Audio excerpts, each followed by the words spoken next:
go live button. I am recording. And we are live. Tell your friends you're listening to the Verhoeven Effect podcast. I'm Conlon, And I'm Nathan. and we have another very special episode. We have the 1993 movie Demolition Man. Nathan, what's your history with Demolition Man? I saw this in the theater. Oh, nice. I saw this in Marion, Indiana. And I remember enjoying it. It was kind of, this was sort of like, again, this is kind of that 90s sci fi Yeah. it's like kind of, this was pre CGI, wasn't it? I mean, it's at the behest of it because I mean, it's like Terminator 2 is like 91, but the start of it's like technically, Wrath of Khan and then like the Abyss. Yeah. So we're in the CGI era, but not everybody's using it. So Yeah, I don't remember this. I I think mean, it may maybe used one thing where it's like a building on fire at the end. It kind of looked wonky, but I don't know if that was a compositing problem or a CGI thing. So yeah, this was, I remember seeing this in the theater and thinking it was kind of cool. yeah, It was more of like a sets and costuming cool because it wasn't like $100 million movie or anything. So no, it was like I know I had some reports say it's 70 million. yeah, there was a lot of advertising around it. Yeah, but I don't think that included the advertising.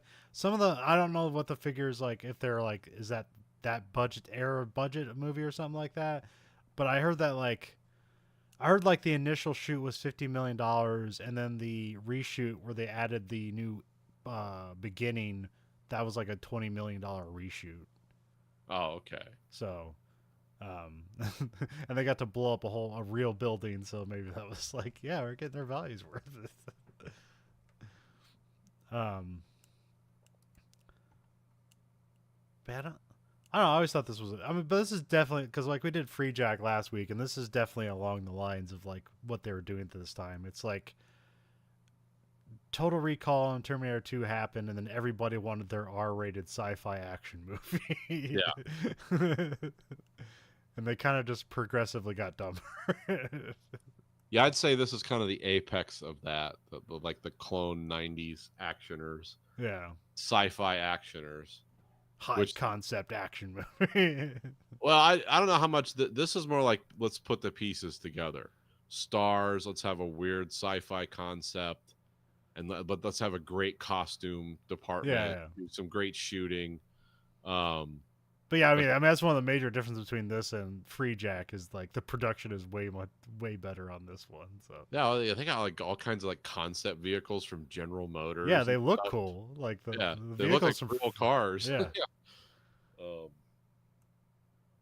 but then and everyone looks like they're having a fun time. Sandra Bullock looks like she's about 20 in this, um, and everyone looks like they're having a good time. yeah, Upon reviewing it and closer examination of the story, it's sort of like, huh, okay, but this was cool to look at. yeah, So yeah.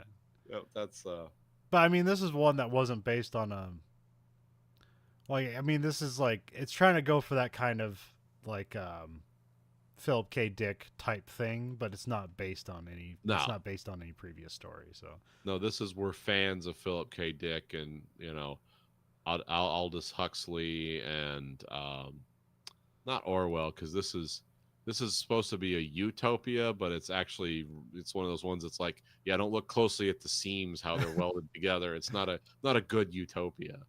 well, I mean, that's the weird thing because like you definitely look at this and be like, oh, this is what conservatives are afraid of. But when you like take a step back, it's like, well, there's no murder and everyone seems to be healthy. The problem is like people don't have personal freedom, but the the it's nebulous as to what the consequences of not following the rules are because nobody Yeah, is we killed don't or any executed for not following the rules. yeah, we don't have any idea really. Like, I mean, we know because of the world of John Spartan, like, oh, that's what led to this was Yeah, just like massive chaos, but we don't know anything much about the world outside of this yeah, conglomeration of Southern California. Is it a nuclear wasteland, or is everyone doing their own thing, or how is this working out yeah. everywhere else? which is like not the point of the movie, but it does kind of make you wonder. It's like, who would agree to this? um, because there's definitely stuff you see like because always people like talk about like watching this again, and it's like it predicted so many things, and it's like no, I think it was just play. It was silly. Well, see, you look at stuff now, and it's like yes, this is the conservative hellscape from right now. This is what it would look like, but the not swearing thing or basically like the freedom of speech in like infringement thing back when this was created was about like ultra right cult like Christian people that want to bring a theology to America and stop you from swearing, where it's now it's like it's just weird people that are protecting a nebulous idea that like you might offend somebody, but nobody's going to jail for it. You might lose your job for it, but that's I don't know, that's on you for being an asshole. That depends on what you say. Like if we got on this show and just started screaming the most vile racial epithets at each other for no reason, it's like, yeah, we might lose our jobs for it, but we've definitely probably gone into some kind of. I think we would like not randomly do that. You know, Yeah. it's like we would have to be under the influence of drugs or something to just. But back in the '90s, like saying all the stuff we bleep out of this show would get you in trouble with like a right wing watchdog group that would the Legion of Decency or that would Society for a Christian Nation or something. That would write Coca-Cola and make sure that like we're not watching your program anymore because they said a swear, and that would hold real like weight back then, and now it doesn't. But now different groups with different ideologies are doing that, so I don't know. It just comes and goes, I guess. Yeah, I mean, everyone thinks they want to control you, and if you ask them, they think they have good reasons. It's like, no, it's because we want this or we care about people or whatever. And it's like, okay, well, at least you have a reason. I mean, I don't agree with you, but then again, I'm not going to like beat up a kid in a wheelchair either. And say that's my right. So it's kind of it's a weird dance. Yeah, you've got to pick your targets. I think you should be able to say whatever you want about people that are also hateful and cruel. It's like, yeah, just have at them, Now, like I said, if their kid's in a wheelchair or something, maybe back off of that part of it a little bit. But yeah. But like with RoboCop, I'd say that's like it's like an intentional sarcasm of like if the world keeps going this way, this is what's going to happen. Where I feel like with this movie, if there's anything that seems like that, it's purely unintentional. It was just somebody going like, "What if opposite land happened?" Yeah, when I think of if I was to compare RoboCop to Demolition Man as a predictor of the future, it's like, no, we're living in RoboCop. We don't have that kind of autonomous power units that would make Ed 209 work yet. But that's the only thing missing is like we don't quite have the technology they do in RoboCop. Everything else is present and going on right now. Like so, maybe we don't have the wild, just wanton murderous crime of RoboCop. I mean, there is wanton murder and wild crime, but people aren't just like running through Macy's with machine guns for the purpose of like we just want to cause mayhem. Yeah. Like that's more like RoboCop, but. Yeah, this is just kind of a bizarre artifact of like it's a mixture of optimism gone insane. Yeah. But I don't see this as like this is the cuck future they're trying to create. It's like no, this is people who love Brave New World and wanted to show a utopia that was rotten at the arches and was sagging. That's what I get out of it. Well, I don't see this as like this is what the college kids want. Well, I was confused by a phrase called liberal fascism, and then I watched this movie and it's like, oh, it's that. Yeah. It's like, yeah, things work, but nobody has any freedom of choice. But the difference here is that nobody dies for not having freedom of choice. Yeah, this isn't like the thought police aren't taking you to the Ministry of Love where they send. I mean, people are trying to be happy here. A lot of it's chemically induced, though. You find out, or it's just like it's the strange. What was the one with Christian Bale? Oh, the gun fist fighting sword movie, Equilibrium. Yeah, Equilibrium. Yeah, that's like the dark side of this, where everyone's just whacked out on so many drugs they don't have feelings. Yeah, like emotions are a crime. We're not to that here. I mean, this is just a silly backdrop for Sylvester Stallone and Wesley Snipes to just chew the scenery. Like Yeah. that's really what this movie is. And Sandra Bullock being goofily optimistic as her character. And delivering some of the dumbest dialogue ever written. So, And but intentionally I so. don't know if, yeah, I was gonna say, like, here it's like, well, she's supposed to be this Yeah. naive. You know. Yeah. Yeah. It's like they found a new way to have like double speak, but it like sound really stupid. And it's like weirdly optimistic double speak. Yeah. Like it's Like, not even the high. people in Star Trek would be like, you guys are on crack. Nothing is this happy all the time. Um, director is Marco Brambilla, who Yeah. like who did like 2 movies. This Yeah, and, I don't know what his story is. apparently he got this job because he was a commercial director, so that's kind of where he makes a lot of his money. But like he's mostly known for being like an art guy, doing like installations and like multimedia art projects. That's kind of like Okay.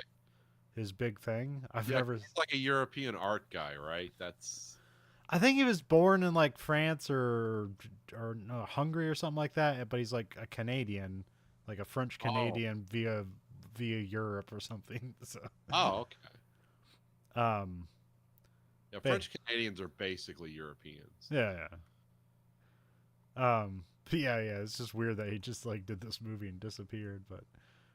Or maybe he just did, like thought like, oh, this is a terrible process, but you know, I didn't find Well, he anything. had to work with Wesley Snipes, which I've heard cannot always be fun. Oh yeah. Don't you hate that when it's like somebody's magic on screen, but like behind the scenes they're just a nightmare?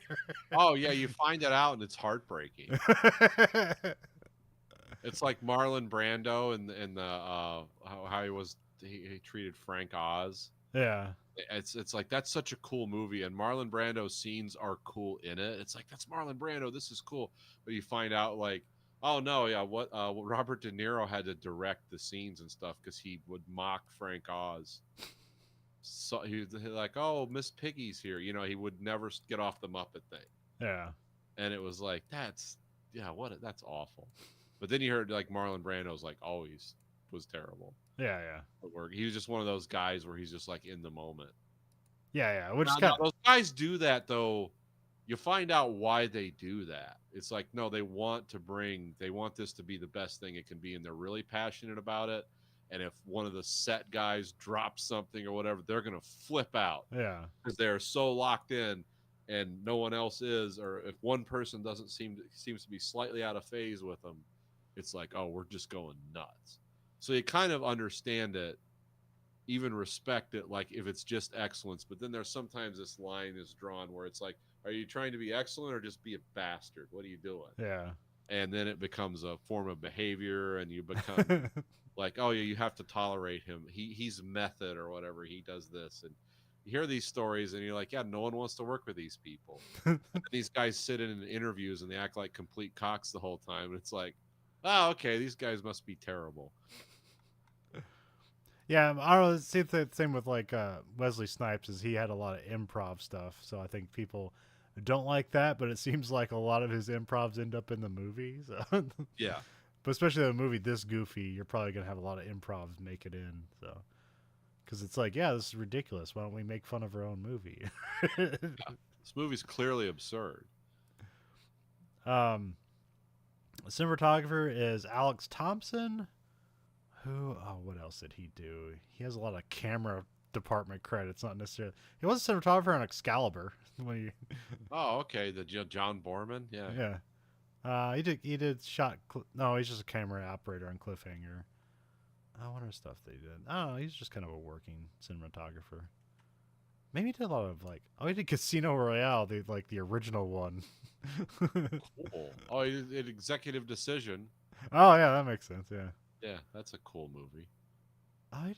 Oh, wait, no, he's a camera operator on that one. Yeah, there's all these. You gotta look close. The credits. He has a lot of camera operator credits. Which you gotta get work where you can. Yeah, maybe he's like a second unit guy too. Maybe he did a lot of action stuff, which maybe why they hired him to do this. We got a bunch of writers on this one. None of them wrote it together.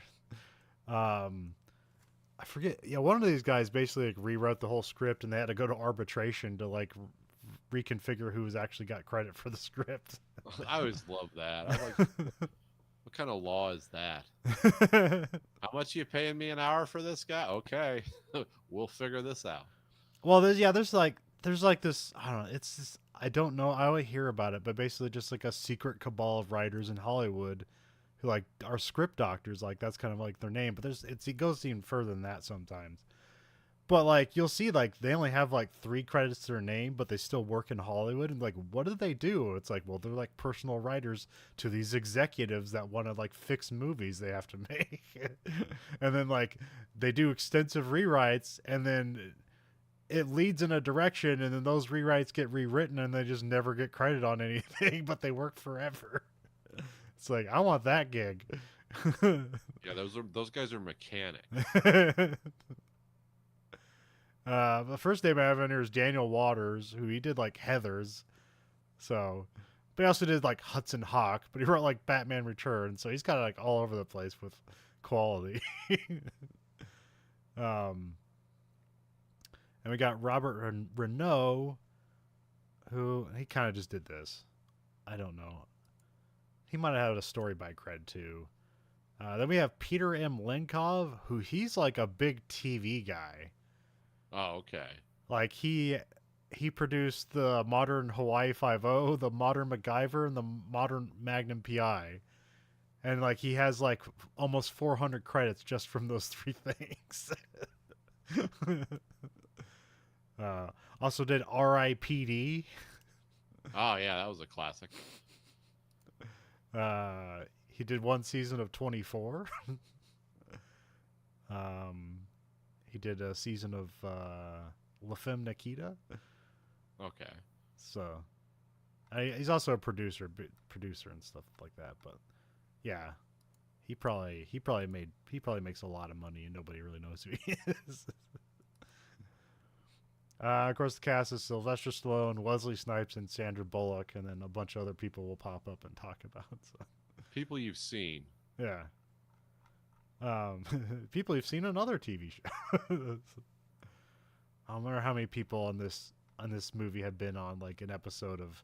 Well, I guess everyone's been on an episode of Law and Order, but I mean, this is a very LA centric movie too. But Law and Order is New York, but still, if you're a working actor, you got to go do a scene for. You got to go be moving boxes in a warehouse and talking about how you didn't see a guy that night. No matter what position you are in Hollywood, it's your turn to work the Law and Order beat. Came out October 10th, 1993. So just in time for Halloween. Yep. Oh, that probably has to be like a Sega Genesis game of this or something like that. Oh, I'm sure. Yeah. I don't remember playing it. I played a lot of those bad movie tie-in games, but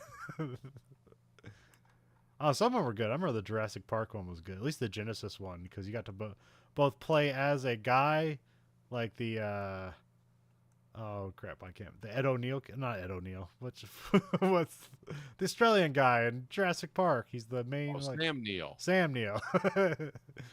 You can play as Sam Neill, or you can play as a raptor.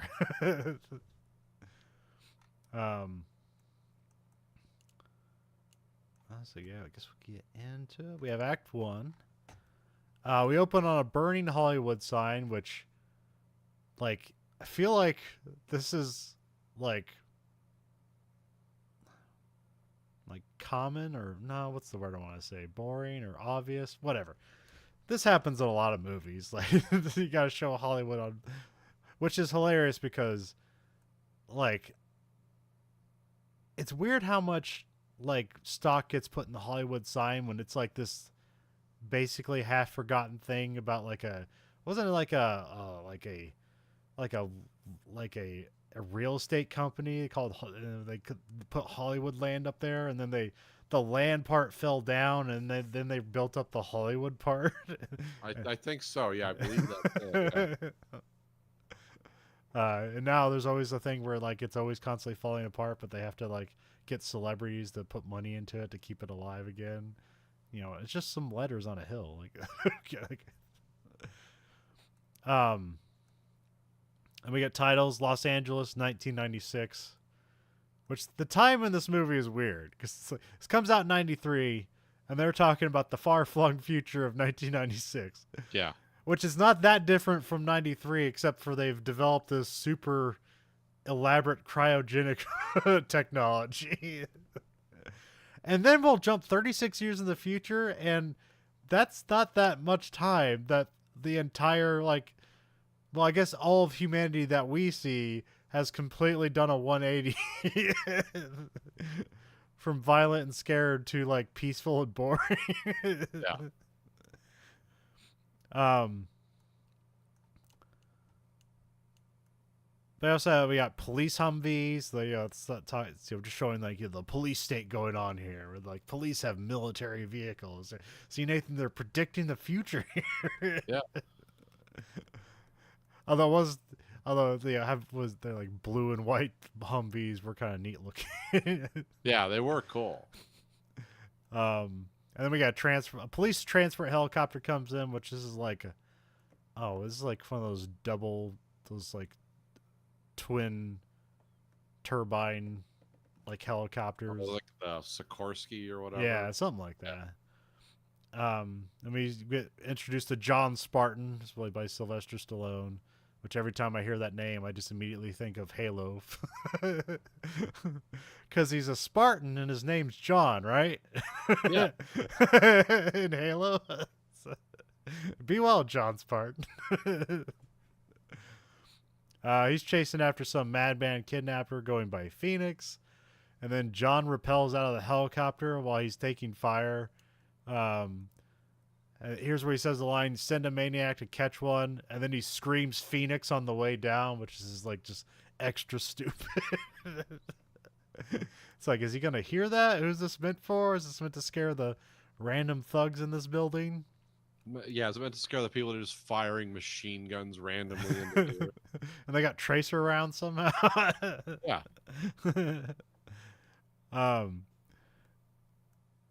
So yeah, he just like shoots a bunch of cannon fodder, like, thugs that are working for Simon Phoenix.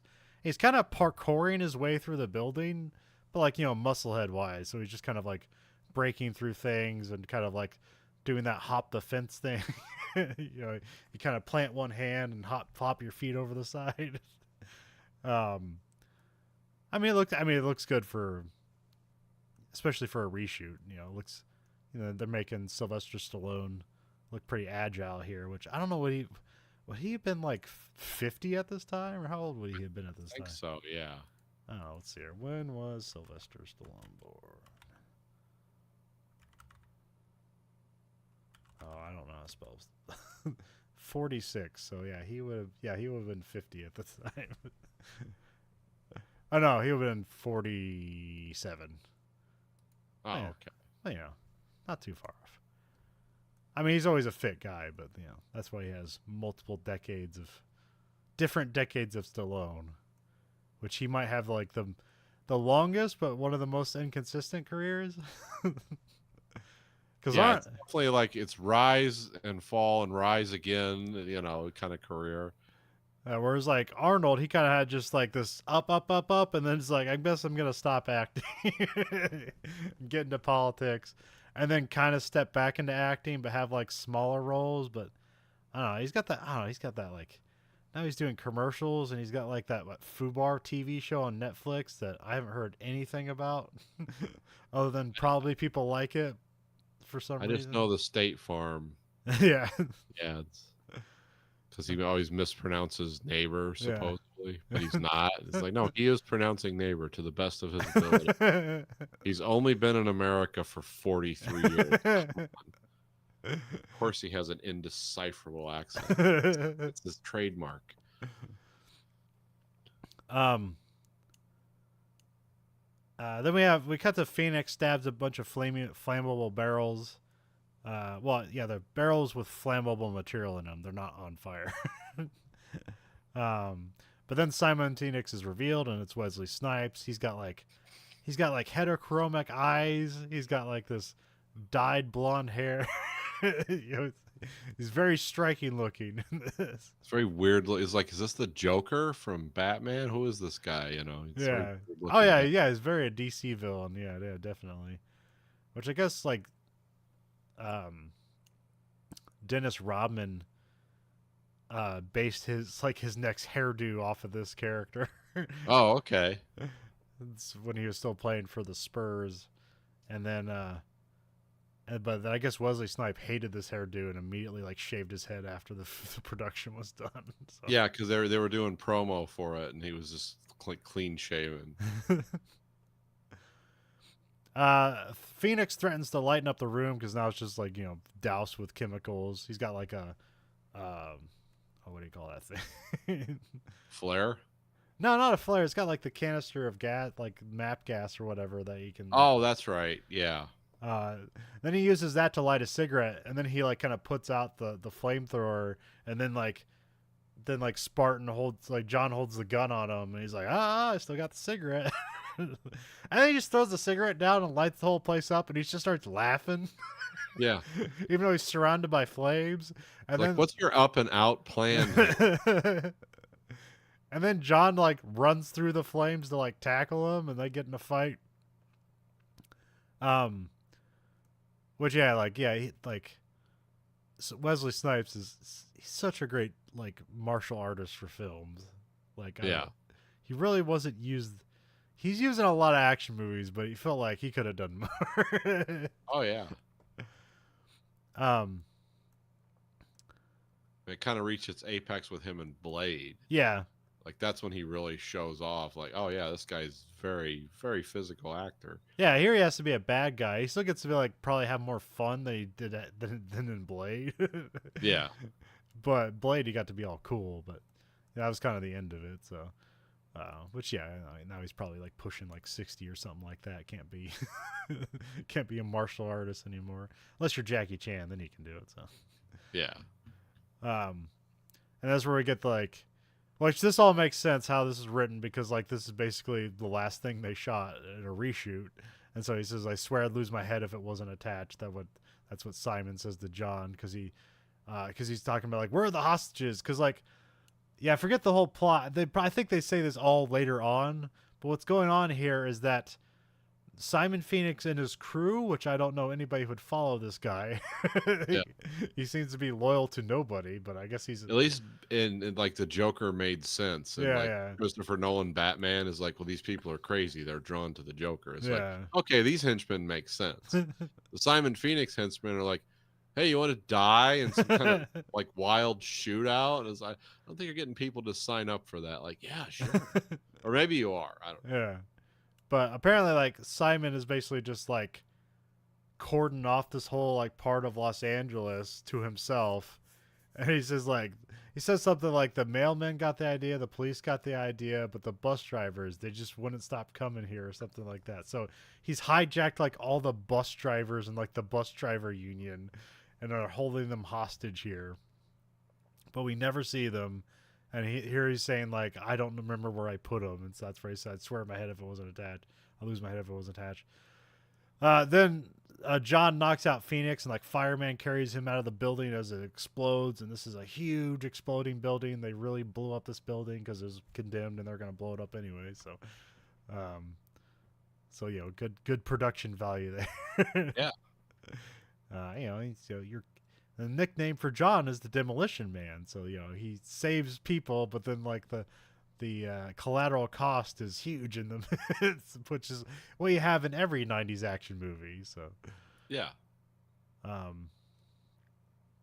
Which man, I want like an entire like courtroom like meeting drama about like just like you never get to see the cool action stuff that goes on. You just get like the after action report scene of like, well, how are we going to handle this? Like, what do we have to go to court for? Kind of like Yeah, how, like that kind of like Ghostbusters did a good job. Ghostbusters 2, the only good part of that movie was like, yeah, weren't these guys heroes? It's like they saved the city in the first movie, and then it's like, and they got sued by everyone. They basically destroyed a building, and it's like, oh, okay. That's how it would actually go down too. I mean, they try to do that stuff in superhero movies too, but they never like go full bore with it. Because it probably just literally would get boring. So Yeah. there's a police captain that shows up to admonish John for blowing everything up, even though he didn't blow anything up. That was all Simon. But because basically he made an unsanctioned attack on Simon's. oh yes, yeah, the chief told him not to go in, and he went in Yeah. anyway. So, which the chief was just happy to let all those bus drivers die and say, "Well, I didn't kill them." Yeah. You've given me a way out, but I'm going to have to act upset about it. And there's like somebody like Simon starts to implicate like John in this, and then some guy like firefighter runs up and is like, "There's like 20 and 30 bodies in there," and then they just immediately blame John for it, and then we just cut to the next scene. He's being led away in like this clear medical gown and cuffs. He's being blamed for all the dead bodies. He gets sentenced to 70 years of cryo rehabilitation for 30 counts of involuntary manslaughter. So, which I don't know what counts. I don't think we get the sentence of what Simon got, but it had to be way more, right? Well, you think so, because it wasn't involuntary. Or I guess maybe he didn't get blamed for those murders because or do they both get blamed for that murders, or they just all get blamed? I think everyone does. Everyone has to go down because society's clearly falling apart. Yeah. So blame must be apportioned. This also led me to think about Predator 2 as well, because it's very LA. It's like LA's a war zone. It's like the same exact thing, but like you don't give Predator 2 credit. Yeah, that's true. Which Predator 2 came out in 1990, so it's ahead of the time, I guess. Yeah. I don't know. LA is always a war zone. So. Yeah. I've only been there like twice, and that was to get onto an airport, so I can't really say anything there. I've been to In-N-Out Burger. It's fine. Didn't change your life? No. Okay. I mean, it wasn't as expensive as I thought it was, so that's always good. Well, that is good, actually. Because it's not like a $30 burger or anything. It's just a burger that's, fine. So. And you can get the weird off menu stuff, or you can ask for things animal style or get a 4x4 and all that stuff. So we get Johnny gets stripped naked and he's violently frozen and like into like a puck of, I guess, ice, but it's kind of like more of a gel that freezes or whatever. I don't know, whatever. Yeah, it seemed like that. And then we get credits and it's just shots of frozen John as as time is like ticking away. We ever he's got like some kind of like thing on his temple that like ticks. And then we like cut to like the pod that he's on, like the frost gets wiped away, and now it says August 3rd, 2032. We get Warden Smithers. He's much older because we get a scene of like basically previously this is the same guy. He gets a call from Lenina Huxley. This is Sandra Bullock's character. She's like hoping one of the prisoners escapes or running amok or something. It's like, no, they're all sleeping. Because like that's her thing. It's like they're just like, she's a bored cop. Which seems weird because it's like, it seems like if you've achieved this utopia that you wouldn't need cops anymore. Yeah, what do cops do? But really, what does anybody do? I don't know. Yeah, anyone's making money here, so. She's in a self-driving car, but also that means the opposite. What they mean here, like when she says put it in self-driving mode, that means that she wants to take control of the vehicle. And I think it's auto mode is like where the car drives itself. Oh, okay. All right. Because she says like self-driving mode, and like the steering wheel like inflates outward so she can use it, which that's kind of neat. There's a lot of like that's neat that wouldn't make any sense. Although the let's foam the vehicle to protect the inhabitant, that seems like something like you could probably do that. I don't know how you not fill the person's lung with foam, but you could probably do that. Yeah. Then we cut to like there's like a spray paint mine that pops out of the ground and like shoots graffiti on the wall, and then the wall cleans itself, which this all seems enormously expensive reaction to graffiti. I don't even know. Do you remember what the graffiti said? I don't even remember. I actually don't remember. No. Okay, it must not have been important. Then we see Dennis Leary on his periscope. We'll see this periscope that pops out of the ground. He's on the lookout for food, which we'll find out this guy's name. I think it's Edgar Friendly. We'll find it out later. It's actually the impetus to everything that happens in this movie. Yeah. Then we get Huxley enters the LA precinct. She's greeted by Irwin, which is Rob Schneider, like an early, like role for him. Which I like here. He's like talking to somebody on the phone, and he's like, "Would you prefer an automated response?" Which is like, the opposite of what people want now. Actually, I want the automated response, but Yeah. because I feel like nobody can ever whenever I'm on the phone, it's like nobody can ever understand me, and it's like I don't want to talk to a person. I want to talk to a menu. We also get Troy Evans here, where his character's name is just Tough Cop. Yeah. He's kind of a venerable character actor. He's probably most well known for ER, where he was like, he's like a clerk, like at the front desk.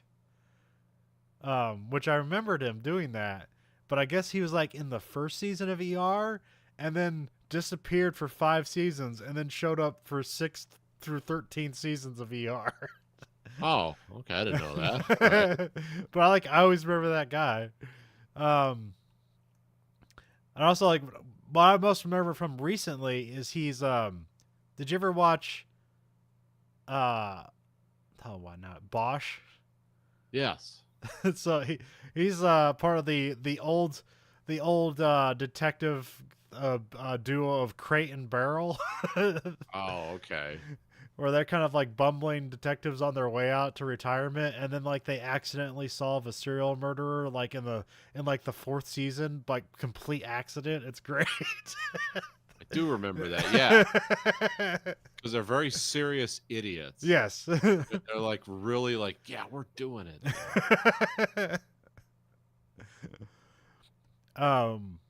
Which that was a great thing.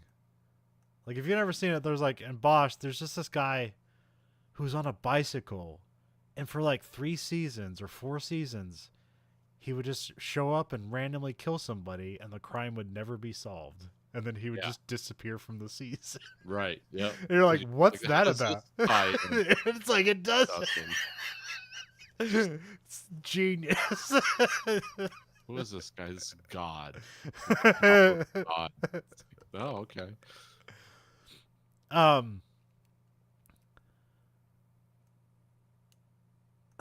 Well, also it's interesting because I know people are like have taken a second take on this movie after like COVID, and and another person who's definitely taken a second take is Rob Schneider, because he's definitely a wacko now. Yeah, Rob Schneider's gone down a different path. I only found out how weird it was on a podcast a couple years ago, because I just didn't really follow Rob Schneider. It's like, oh, the guy from Saturday Night Live, okay. And then someone was talking about how he is like on Fox News and stuff all the time. Yeah. It's like, what? The Saturday Night Live guy? But there was a few. Did Victoria Jackson go crazy too? And Jim Brewer. Jim Brewer's right winger now? I'm not sure if he's a right winger, but or is he a Joe Rogan right winger? Like, hey, I'm a comedian and I don't agree with the system. Yeah. Not necessarily like out there campaigning for Trump. I just sort of like he was like, man, he had like some set about like trying to like discount the COVID vaccine, and like he was literally just making noises, like it's like to display that like the COVID vaccine was dumb by just by making noises about this COVID vaccine, and the crowd was just like clapping it up, and it's like, oh man, I don't know if you're just like in on the grift or you're just sincerely a dumbass. I know. Man, last thing I knew about him was he was doing when his dad was on tour with him, and that was years ago. Yeah. And but yeah, I don't. I don't know. Yeah, I don't. If there seems to be, it seems to be like it was like Dennis Miller was like the one outside person, and then like you just come to find out over time is like, oh, apparently like a lot of comedians are, uh, like right wingers isn't the right word, but it's like people who believe like they've they've made a success for themselves, and they are like harbingers of free speech. Yeah, And there is like this weird turn now. I remember I was literally listening to a comedian saying that like, oh, it used to be like left wingers were cool and like with freedom of speech, but now the right wingers are cool about freedom of speech. I'm like, I don't think cool about freedom of speech is the right term for the right. They're like temporary allies till they can take that right away too. So, well, because yeah, I remember like on Opie and Anthony, like the big argument because they were kind of right when that switched over. yeah. The big argument between like Jim Norton and Anthony Cumia was because Jim or Anthony Cumia was a right wing gun guy. That was kind of his thing. That Yeah. became his like his. He was a Long Island right winger, which I guess is like pretty normal. I didn't know that. And Jim Norton would say like, "Yeah, Anthony. Well, these on that side of it, they just want to censor us. They don't want us to say the F word. They don't want us to make jokes that offend Christian sensitivities either. So it's just like pick your fascism. Pick Yeah. who you want to control you." And then it's like, and then it's now it's like, oh well, it's like no, the right wing guys are cool. It's like, yeah, but they're fellow travelers with people who want you to go to church every Sunday, don't want you to swear, drink alcohol or coffee. It's like those people are lame as shit too. Right now they're being low key because people are mad about whatever you know whatever they're saying on Facebook and then Twitter was all the thing, and then the one guy takes it over, and now Twitter is just like 4chan. I don't know if that's working either. So I don't know. It's weird because people say they want free speech, and then when you get free speech, it's like horrifying. It's like I never knew that existed. That's not the free speech I'm talking about.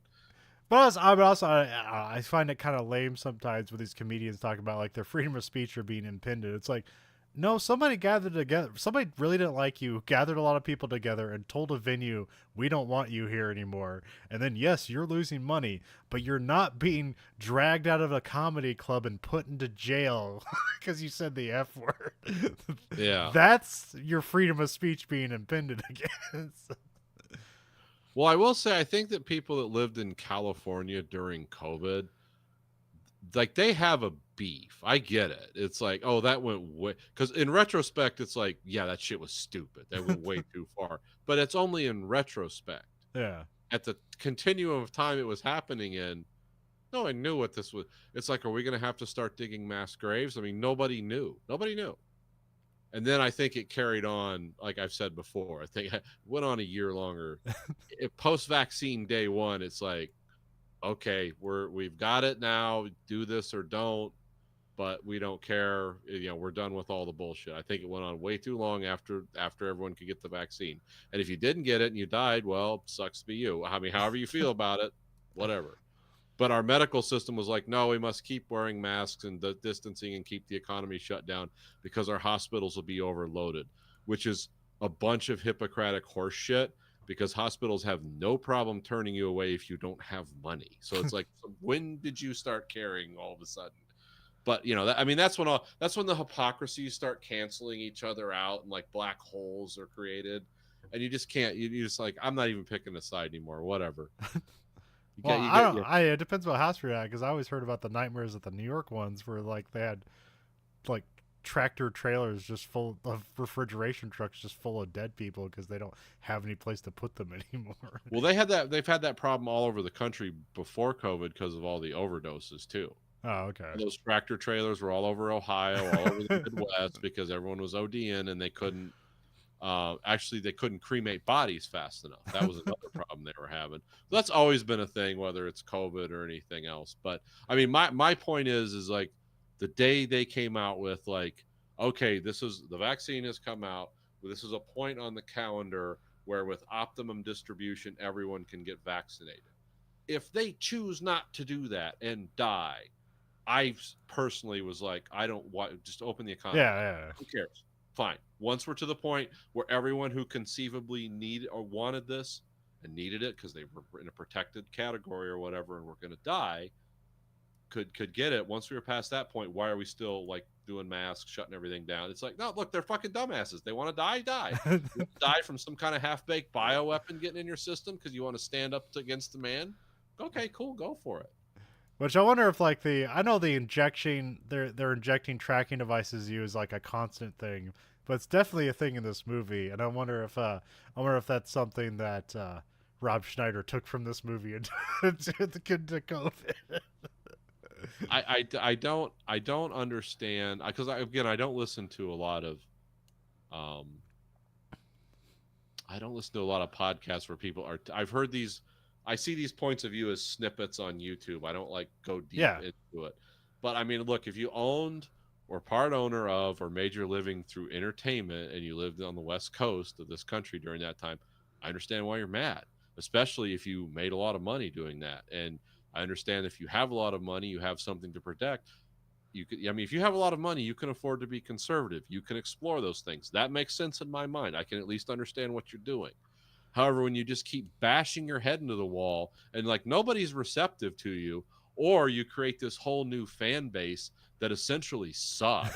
But like Jim Norton said, these people just want to destroy you. They're waiting for a chance. And it's right. I don't get it. It's like, yeah, sure. I don't like it. I didn't agree with it. Have your opinion and be done. Get back to entertaining us.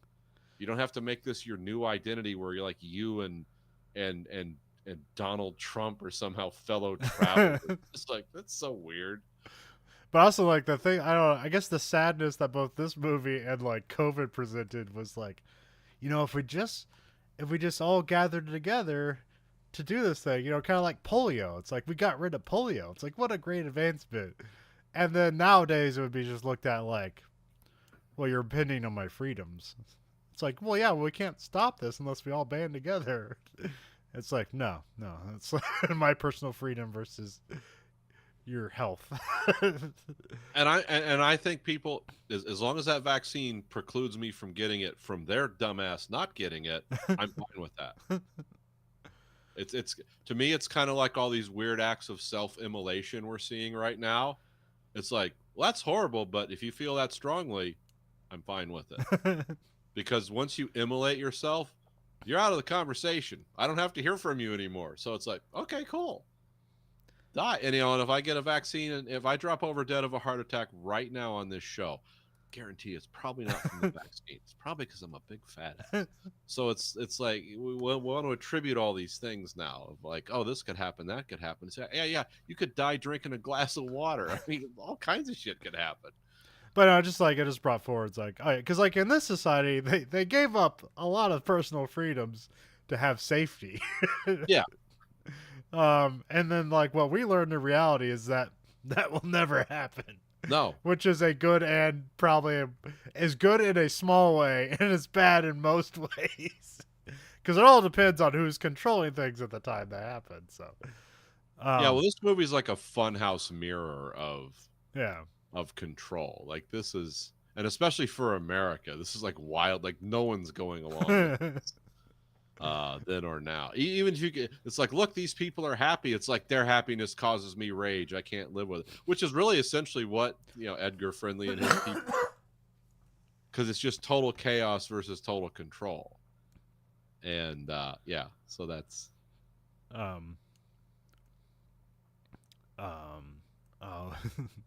What are the other stuff? We'll get to all the other stuff. Let's see here. Evans talks about like a salacious graffiti which excites Huxley, who's then admonished by her Nazi-esque police chief Earl, played by Bob Gooten, who's probably most famous for being the warden in Shawshank Redemption. Yeah, this guy has really cool eyeglasses in this. Yeah, that's the thing I think is Nazi-esque, and I don't even know if that's true. No, it looks very like 1930s Art Deco-y, like okay. it's like pre-Nazi, you know. Also, people talk very weird and robotically in this universe. They also have like no touching stuff. Like when they do high fives, it's like air high fives, which that's the other thing. Is like, see, Demolition Man predicted COVID, and it's like, Well, no, this is just someone thinking, what's the worst that could happen if AIDS got even worse? Yeah. So, How do you not get communicable diseases?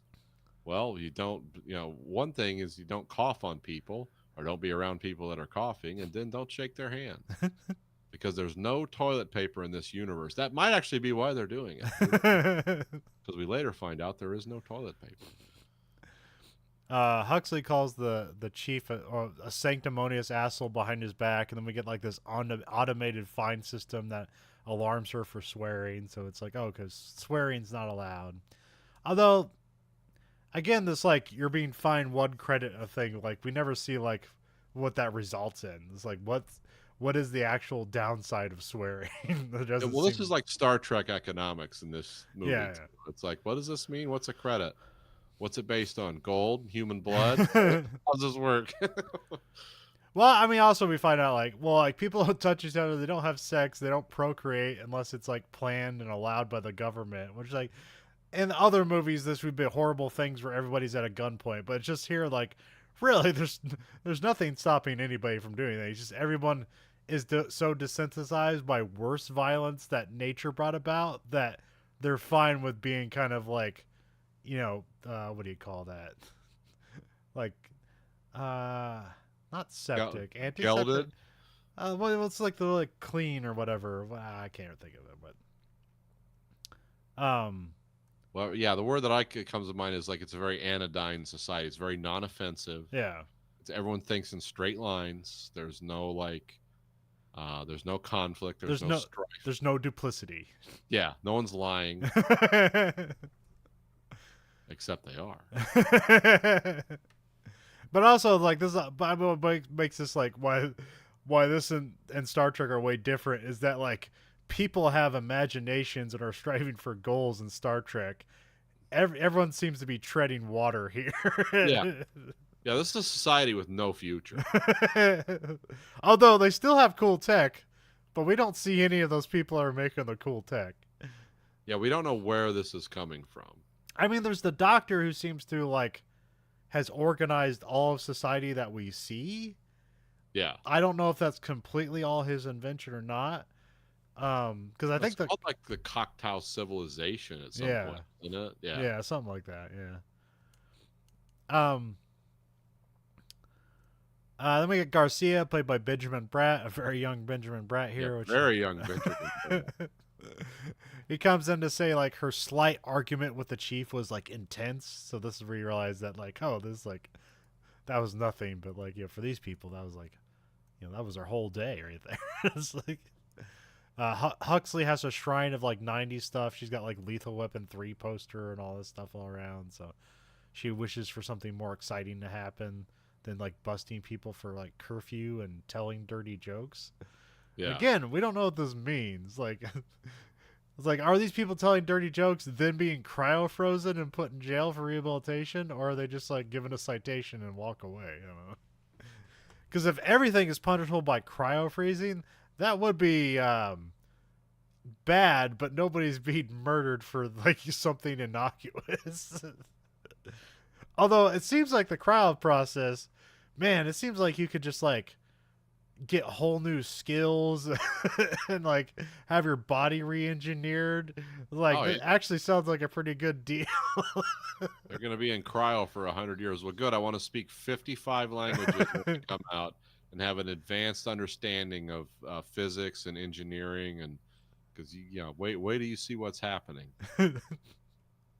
Well, interesting. This is the same punishment system that it operates in the Judge Dredd universe. Oh, yeah, is where you're sentenced to just cryo. Yeah. Like at the beginning of Judge Dredd, the good one, the one with Carl Urban it was like basically lifetime cryo for the guy. Oh, okay. If he surrendered, but instead he decided to take a road flare to the mouth. So it's like, well, that works too. So. Then we cut to Phoenix as being paroled. He mocks the warden with like Spanish, which I guess you're supposed to pick up on. Like he didn't know this beforehand. He like learned this well, actually no, I don't think they explained the rehabilitation process till like way later. But I assume that's what's happening. Well, it's supposed to happen a certain way with some people. Well, we don't know this yet, but yeah, it turns out Simon Phoenix was re-engineered, Yeah. rewired in his cryo thing for a different purpose. He actually became an even more psychotic criminal. And then he uses the code word teddy bear to undo his cuffs, and then he just beats the shit out of everyone here. It's one of those cool, like, lopsided action scenes with Wesley Snipes, because every hit he makes seems like it hurts. Yeah, oh yeah. I love how he just, like, does a pose and just, like, holds it. He's just, like, really cool. And then we cut to, like, Phoenix gets out of the prison with the warden's eyeball on a pin. I remember when I first saw this when a kid, that was like, really gross. I think I'd probably stop watching the movie then. But that's really kind of the grossest part of the movie. Yeah, it's a little jarring because you just see an eyeball and then the camera focuses. It's like, oh, that's on a pin. Which, I don't know if this is the first use of that, but that's always been kind of a nightmare that's, like, continued. Because now we have all this biometric stuff, and this is, like, the nightmare. They're like, oh no, criminals are going to start cutting out your eyeballs and hands to, like, access your stuff. And Well, but the truth is, your eyeball's pretty resilient in its socket. But once if you ever tried to dig an eyeball out of a socket and keep it like whole, it's very hard. yeah. There's a lot of muscles and tissues in there that make them move around all the time. It's really because it will deflate very quickly if it's penetrated in any way. So even using like a spoon or something, it's very hard to get an intact eye out of a skull. So it's kind of it is a nightmare thing. So it's better just to take the whole head and hold that up, because that way the eyes are supported like they should be. Get your Medusa bag. We're putting a doctor's head in it. Yeah. So remember that tip, kids. Don't dig the eye out. Take the whole head. It's really going to freak people out when you pull that out. Hold on. I got this. There we go.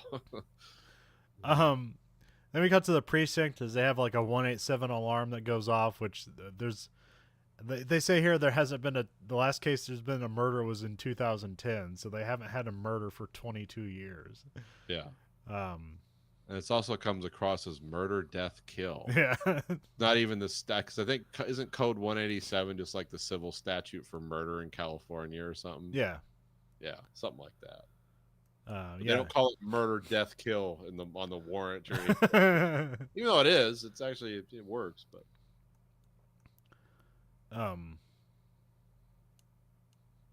then we have like they use a computer to like it doesn't seem like there's necessarily like cameras at the lab, but it's like it's using some sort of like a camera and like mathematics to like generate an image here.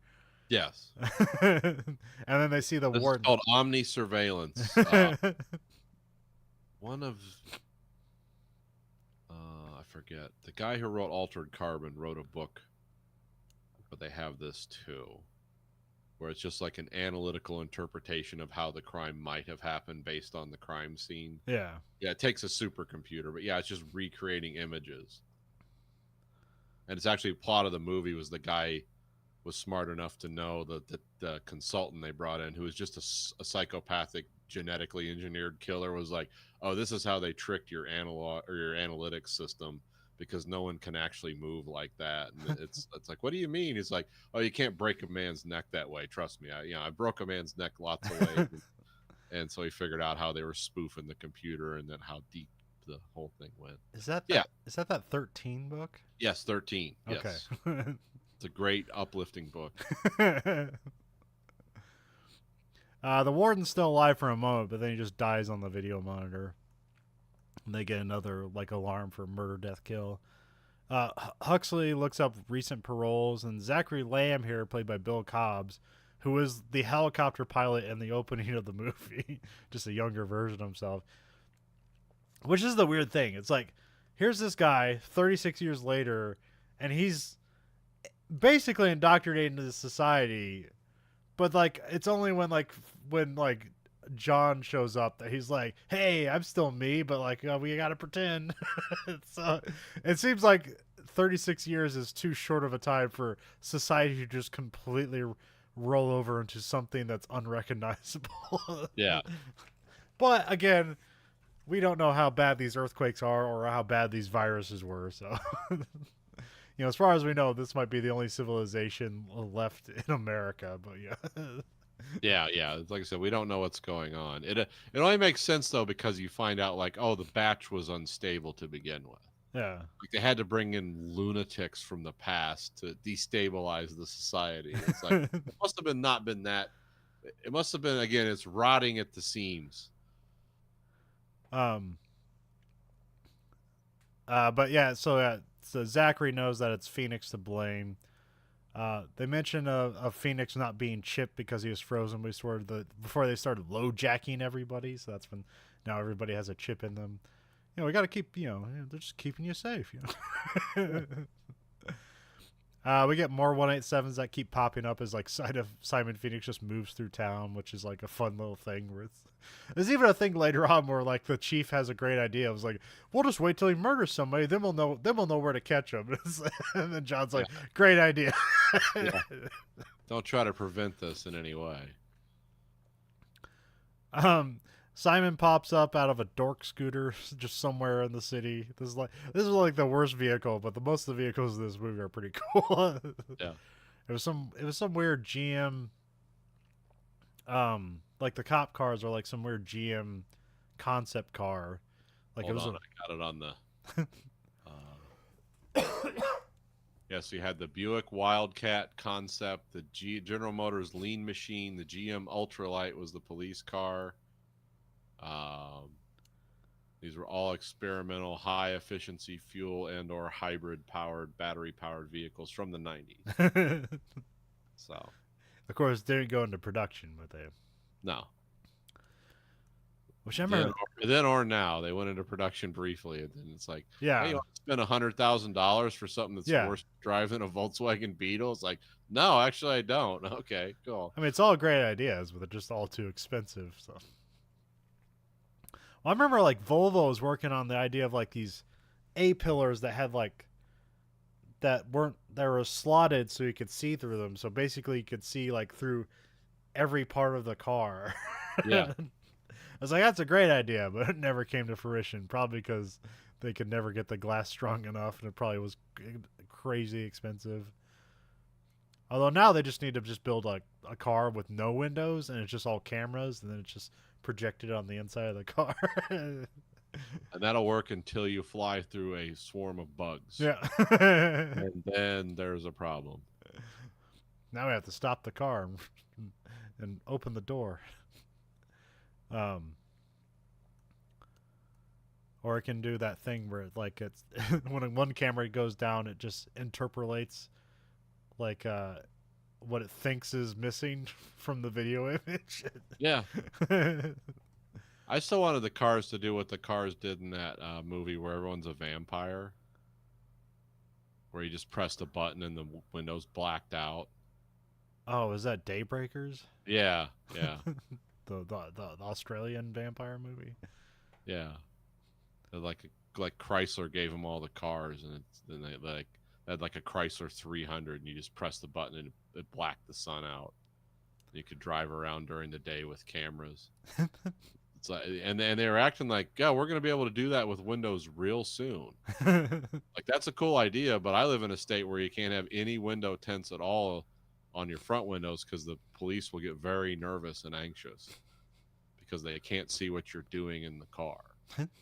And they say that's for safety, but now it's just to give you tickets for using your phone. That's why they don't give a shit about safety. Simon gets up to some weird computer that's like there's a guy kind of like seeking like some sort of affirmation from this computer. Yeah. And then you make people feel joyful with your presence or something. Seems like a guy that's like crying almost. Yeah.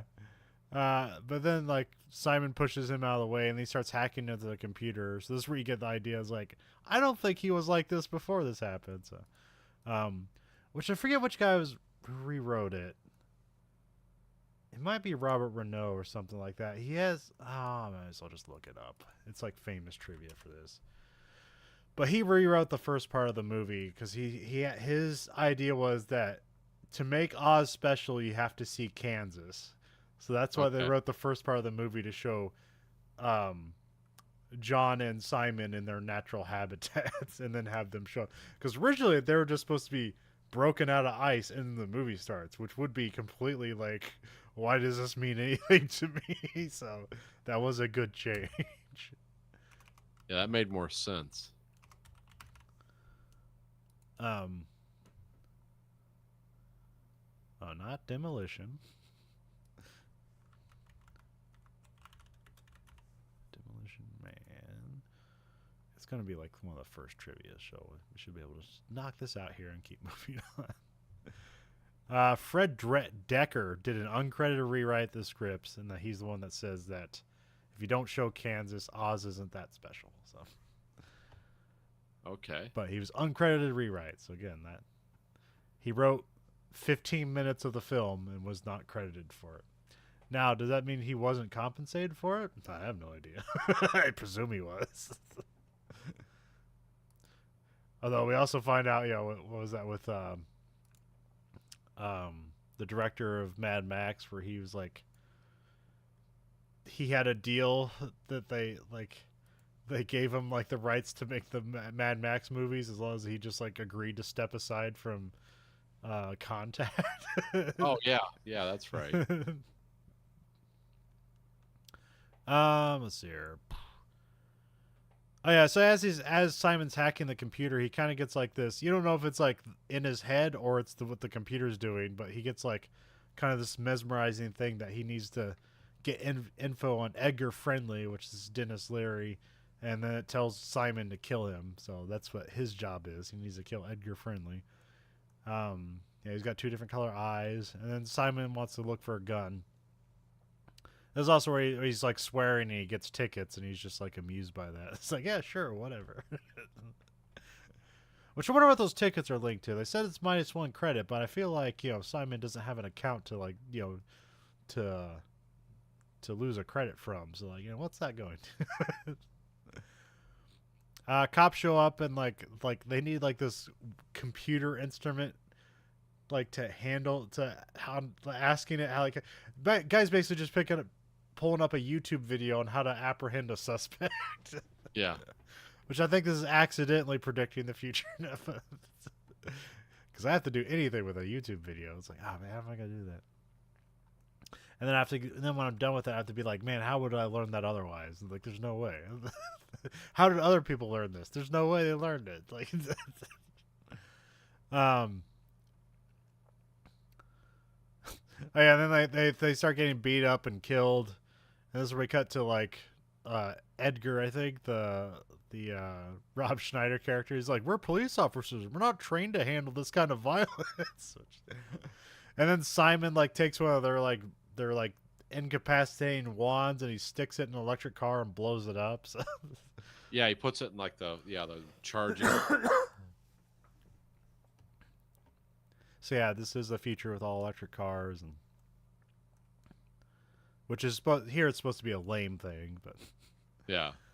because definitely electric cars were definitely like lame back in the day. But now that they can do like 60 miles an hour in 3 seconds, it's like, oh, I guess they have value. But they don't. Yeah, whole 8 hours, but to go 200 miles is still a problem. Yeah, no, yeah, you're probably until there's some major advance, they're probably never gonna fix that. So, then we have Doctor. Then we cut to Dr. Raymond Cockatoo or Cocteau. How do you say that? Cocteau? Yeah, just cocktails. Okay. I think I just call him the doctor the rest of the movie. So. Yeah. He's running a teleconference meeting. So again, this is like, the accidental prediction of COVID or whatever, because nobody's meeting together. Although all these other executives or whatever the hell they are, we never see them ever again. So I don't even know what they're connected to, but we just learned that like, he's in charge of it. But here's it. I mean, he just seems like kind of like a lame kind of like calm guru or something like that. But then when he starts mentioning that like Edgar Friendly is dangerous to society and stuff, that's where it's like, okay, he's behind everything. And And then Associate Bob comes in. This is Glenn Shaddix, who you probably only know from Beetlejuice. Yeah, that's the only other place I saw him. He shows up a bunch as like an effeminate character, but it was kind of it basically plays the same character they did in Beetlejuice here. So I just thought I'd mention that. And yeah, he also has like he has similar kind of like hair coloring, I think. Oh yeah, I think so. Yeah. Um, Then we cut to Huxley asks Zachary how Simon was stopped in the first place, and he mentions John Spartan, the Demolition Man. And so they watch videos of John arresting people where he's just beating the crap out of them. There's one funny thing where like he's carrying like this kid on his shoulder, and like a news crew runs up and is like, "What do you think of all like you saved this one child and did $6 million worth of damage?" And the kid looks at the lady and goes, "Fuck you, lady." Which is funny. So, the chief thinks he's a brute, and then Zachary says that's exactly what they need right now. So have that being the end of Act 1. Because now we know the plot of it's the future. A criminal's been let out for reasons, and now we have to let a cop criminal out to stop the criminal. So, Yeah. but he's presumably rehabilitated. So we have Act 2. We get John Spartan's being cut out of his cryo chamber. He wakes up asking about his wife, and they tell her that they tell him that she died in the giant earthquake in 2010. Which again, we don't see this stuff. He wants a cigarette, but he learns that it's illegal. And then they basically have a list of all the individual freedoms that are now illegal. So now it's like you can't eat meat, you can't smoke, you can't drink. Basically, you can't. No salt, no sugar, no caffeine. Just a Mormon wonderment. Yeah, this reminds me of the only good scene in Escape from L.A. was Stacy Keach in the end talking about everything that's illegal in the Americas when Snake Plissken has the EMP satellite control. Yeah. And it's like, because it's like everything illegal, in New America or whatever. But then you have the anarchists that are about to hit the shores, East and West Coast. And he just like hits the satellite. It's like, whose world do I want to live in, yours or theirs? And he just presses the button. It's like it's the only good part of that movie. But I enjoy it. I feel like that every election. Whose world do I want to live in? But yeah, this is what people talk about sometimes, where it's like, see, people are not. Oh, I get this wrong. It's like now vegetarians there's cool way you can be vegetarian. There's vegetarian athletes. They have to eat a lot of protein. You actually find out there's kind of more plant protein out there that you can easily get more than just meat protein and stuff like that. But it is different now. But it's not. Here it's presented as being a lame thing that you have to do that. Now it's there's lots of options. It's still your choice. Because if someone gave me a list like that and this is how some people are living, you can live however you want to. I'd be like, oh, cool, okay. Because can I go butcher a cow now? I wouldn't care. But it's like when it's imposed on you, then it becomes like, oh, this is bad. Yeah. But again, that's the weird thing is who's gonna stop you? Yeah. But also, this is a future where everyone's just has had the fight beat out of them by life. Yeah, conformity is a currency here. It's a way of running things. Because if you don't conform, you're just going to end up eating rats in the sewer. Yeah, but it seems like all those people chose to be there. They weren't ostracized and sent there. They wanted to be there because it's the only place they could enjoy freedom. Because that is weird that there is the underground freedom movement. It's like, who's stopping you? People aren't going to stop you. Get a stick and start when they come close, just hit them with the stick. Leave you alone. There's also they're not used to physical greetings and they're worried about germs. John is laughed at when he doesn't know about the 3 seashells, which is probably maybe one of the most famous jokes that's carried forward from this movie. It's about the only thing most people remember. And then John learns about the swearing, you get tickets, and so he just starts swearing a bunch so he can use the tickets as toilet paper. So, it's good problem solving, Yeah. I feel like that would just tear you up. That's Yeah, not this soft. isn't coming out on Charmin. We also learned that Dr. Kakatow biochipped everyone so they can monitor them and make sure they're not doing illegal things. And then we cut to the chief and John argue. John says Simon is looking for a gun. The chief says the only place a gun is in a museum. So we cut to Simon's in a museum. He's looking at a section of the big earthquake, which it looks like they just have a piece of glass that's looking over like presumably a preserved piece of the city that like fell in the earthquake, and they just built the museum on top of it. Then he also ventures to the Museum of Violence. So, which when are we putting that in?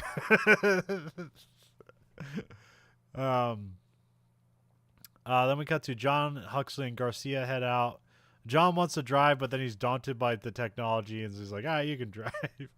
And then they put on the radio, which is just commercial tunes because it's like the most inoffensive thing that's carried forward. So yeah, it's like 50s commercial, like style.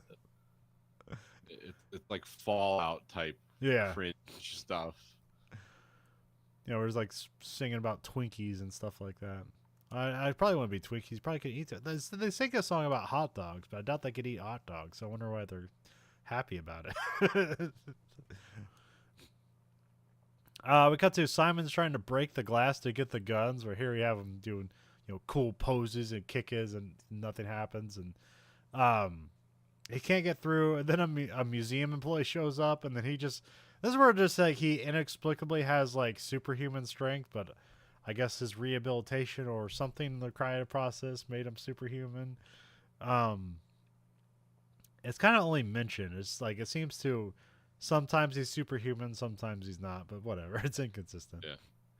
But apparently it's easier to throw another person through this window than to like, I don't know, get like something sharp and metal to do it, but whatever. Yeah, you think like a fire axe or something would be better, but they can throw a person through bulletproof glass. Simon gets some guns where it's weird that I feel like it's weird that they have live ammo just hanging around. But after I see like those British museum with like the guy on YouTube, he's the curator of the British Firearm Museum, and like they do have, I mean, in the museum section they don't have like guns and ammos together, but they do have like a firing range and like ammo for every gun they can get hold of. So. Oh yeah. The largest privately held collection of machine guns in the world is somewhere in Canada. Yeah. The guy just has a warehouse full of machine guns and a firing range, and he's just like, let's set up the M60. Somehow this is legal, It's for it's for educational. It's in purpose. Canada. It's not in the United States. It's the largest private collection. Yeah. But he even has things in there like auto cannons and stuff. Like, I don't know how that's happening. He has like one of those weird FFL things like the Demolition Ranch guys got, where it's like, well, we're an FFL now. Now we can just have machine guns. And you can't. Or can you? Depends on where things are going. You know why I can't have a machine gun? Because I can't afford ammunition for single shot weapons. Where I have to pull the trigger each time to shoot it. So, let alone going full auto. Like, I can't afford that. So yeah, Simon gets some guns, like a shotgun and like an MP5 and stuff like that, and then he sees he's like, it's a future. Where's the future stuff? And then he like finds, I don't know, is this a gauze rifle or some sort of EMP cannon or what's going on here? Yeah, it's a magnetic accelerator cannon. But Okay. It's basically a Heckler and Koch G11 prototype. Yeah. That's Ian famously did, what was it called? Kraut Space Magic. Sort of Forgotten Weapons. Yeah. Talks about how this thing could theoretically have worked or what it could have done. And yeah. it's like, yeah. The only drawback is it was like $6,000 unit cost or something. It's like, yeah, no one's doing Yeah, because it had like the caseless ammo, and you could just like had like three like 50 round mags just like sitting like on top of the rifle, and you could just Oh like yeah. it's like, oh, that's a neat idea. Too bad it didn't work. um, that's going too far into the future. Um, but yeah, did they? Yeah, because he never has like I don't know. There's no footage of that thing working. It was just all theoretical, was it? Have they ever? Yeah, I don't know if it Have they ever ever had got. an active prototype of that thing? I mean, they probably did, but Because like I I said, it never got off the draw. It never got off of out of that phase. yeah, because I have seen there is a weird like I don't know. It's almost like a World War I type thing where it's just like a bunch of tubes, like 16 tubes, and they have caseless ammo in it that's electrically ignited at each individual. Like it goes down the line and fires off the bullet like individually. Yeah. So there's like 20 bullets in the tube, and they just go one at a time electronically, and then you have 16 different barrels, and so it just blows a square hole into anything. And it fires as fast as electricity can fire these bullets. Oh yeah. Well, they So have those boxes like that where it's like 9mm rounds, one in front of the other in the tube, yeah, and it's like bah! They because it just fires all yeah, these because it's like it has the weapon. It has the fastest firing rate of any projectile weapon, which is 1,000,000 rounds a second. yeah.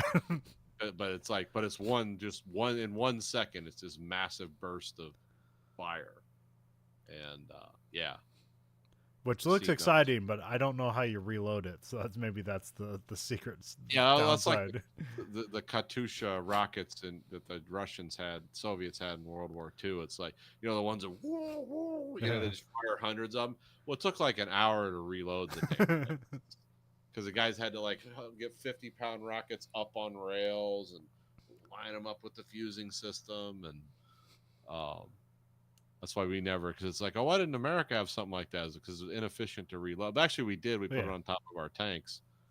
But I think they loaded those with rack systems where they could load them like 10 at a time. Oh, we had the missile trucks in the Gulf War. I don't think we ever used them after it, but we had them then.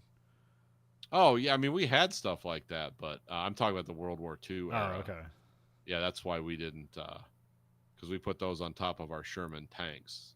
They were called the Screaming Memes, but I think they were they were destructive, but they just made a horrendous racket because the Russians had the Katusha and the Germans had something called the Kerbelweiser one. It was like the circular one that you loaded, and you could use the same triggering device that you used on like mines. So the guy would just be there turning it rapidly because it was like click, click, click, click, click. They made a horrible like roaring sound too, and then we had the screaming memes on top of the Shermans. It just made the Shermans more scary. Yeah. Just firing screaming rockets at you. It's a fear weapon.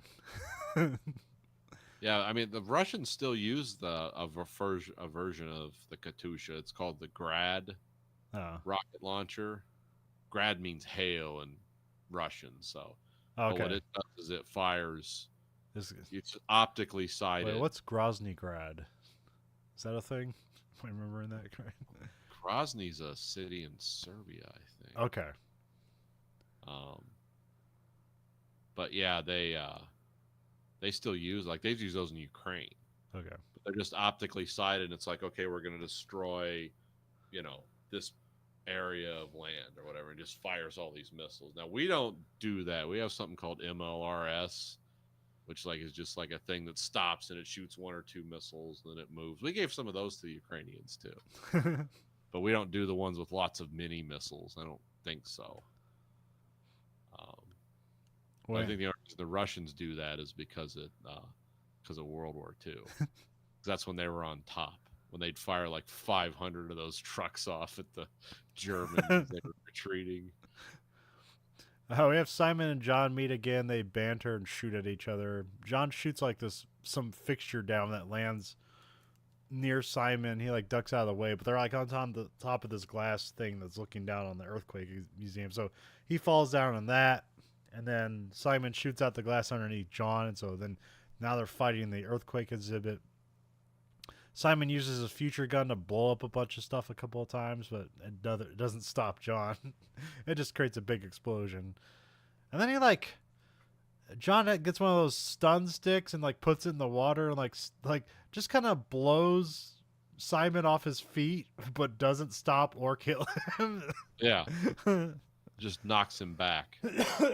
Actually, it knocks him forward. Oh, yeah. It throws him forward into this card, and he just kind of laughs it off and runs away. So that's kind of like Simon's MO, where he has the upper hand, and then he starts like getting a little bit of damage, and he just runs off. So He lives to fight another day. yeah. Dr. Cocktail shows up at the museum. Simon crosses his path, but Simon has been conditioned not to kill Dr. Cocktail. But this is where you definitely know this is the bad guy of the movie. Even though Simon is like doing all the bad stuff, it's like, yeah, he's like, the doctor's basically cementing his own downfall. He's just like, he couldn't get along with Edgar Friendly, who compared to Simon is just like a church mouse. Yeah. He's actually a fun guy. And He's, reasonable. Like, killing people, yeah.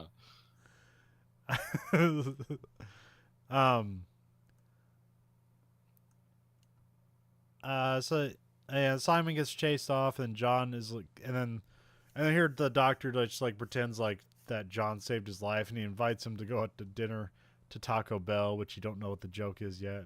He kind of laughs it off. He's like, "You want to go to fast food? What the hell is that about?" Let me cut to Huxley and John are going to the dinner.